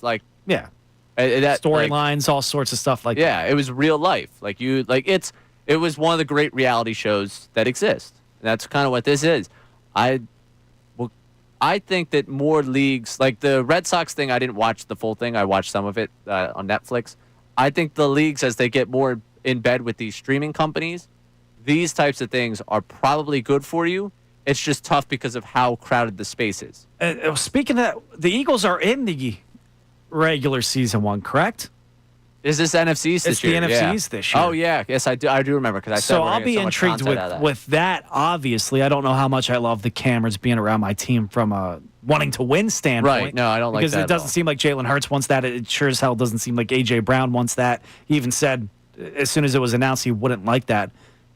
Afterwards, I'll like it. When they're trying to win in season, I'm not going to love it. For our job, though, it's perfect. Oh, yeah. Yeah. For our job, this is sweet. Thank you. Because we don't have...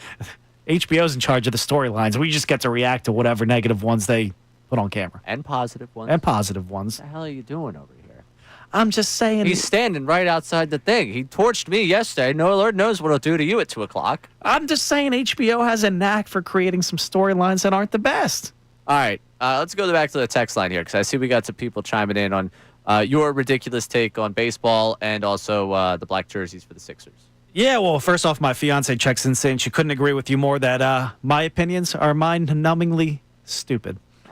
And your fiance is a wonderful, wonderful woman who I adore for having to put up with you consistently and promising to put up with you for the rest of her life. Yes, yes. We also got Trevor and Percy checking in saying, conversely, think about how much more Ryan Howard's prime we could have gotten if he was up here as a DH with Jim Thome and afterwards, too. So that's very interesting. We've actually had this conversation amongst my friend group because this is obviously Howard was my guy. Like Howard, that is my player. Like if you talk about anything from growing up watching baseball, that was like I just again love the long ball.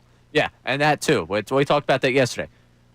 Howard to me, we always had this argument of like, would I have gotten to watch Howard return to Citizens Bank Park in another team's jersey if there was the DH?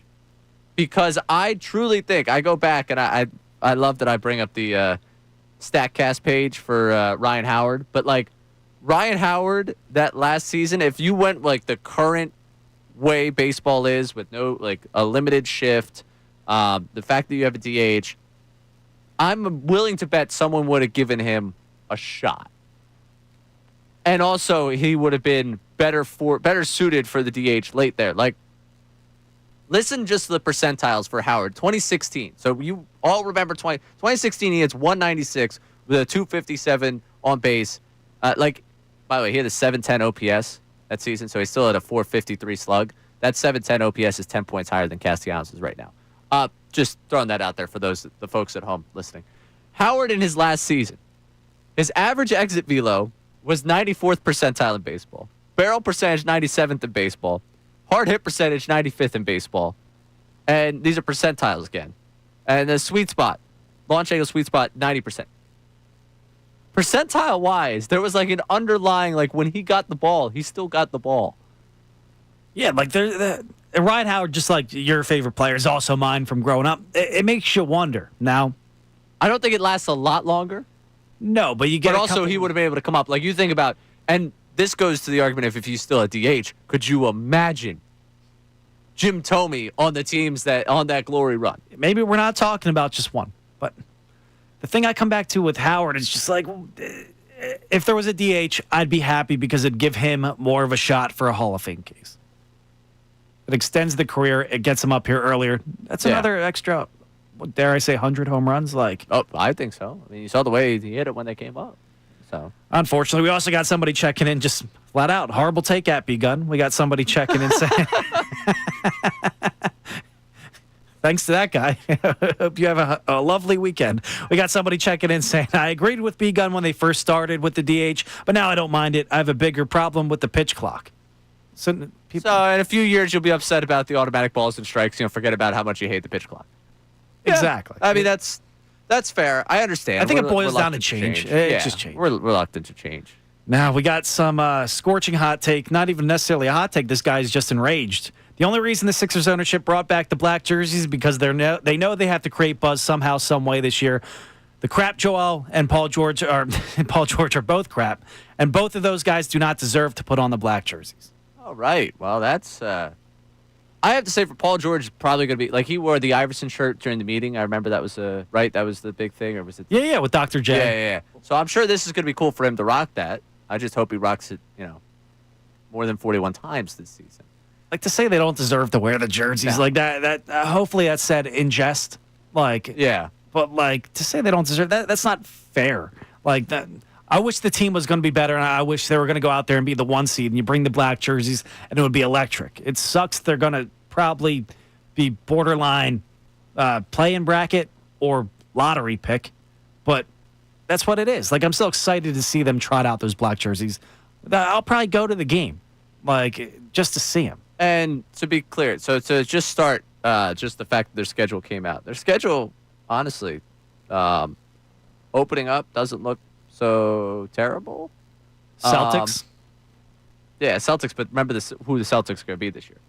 Yeah, different Celtics. No Jason Tatum, just traded away. They have what? I think it's 16 back-to-backs, and that's like the biggest thing for me. They ended up with like tied for the most back-to-backs in the NBA. Because best case scenario, if Embiid is out there from game 1, which I don't you're see. already down to 66 games in that case.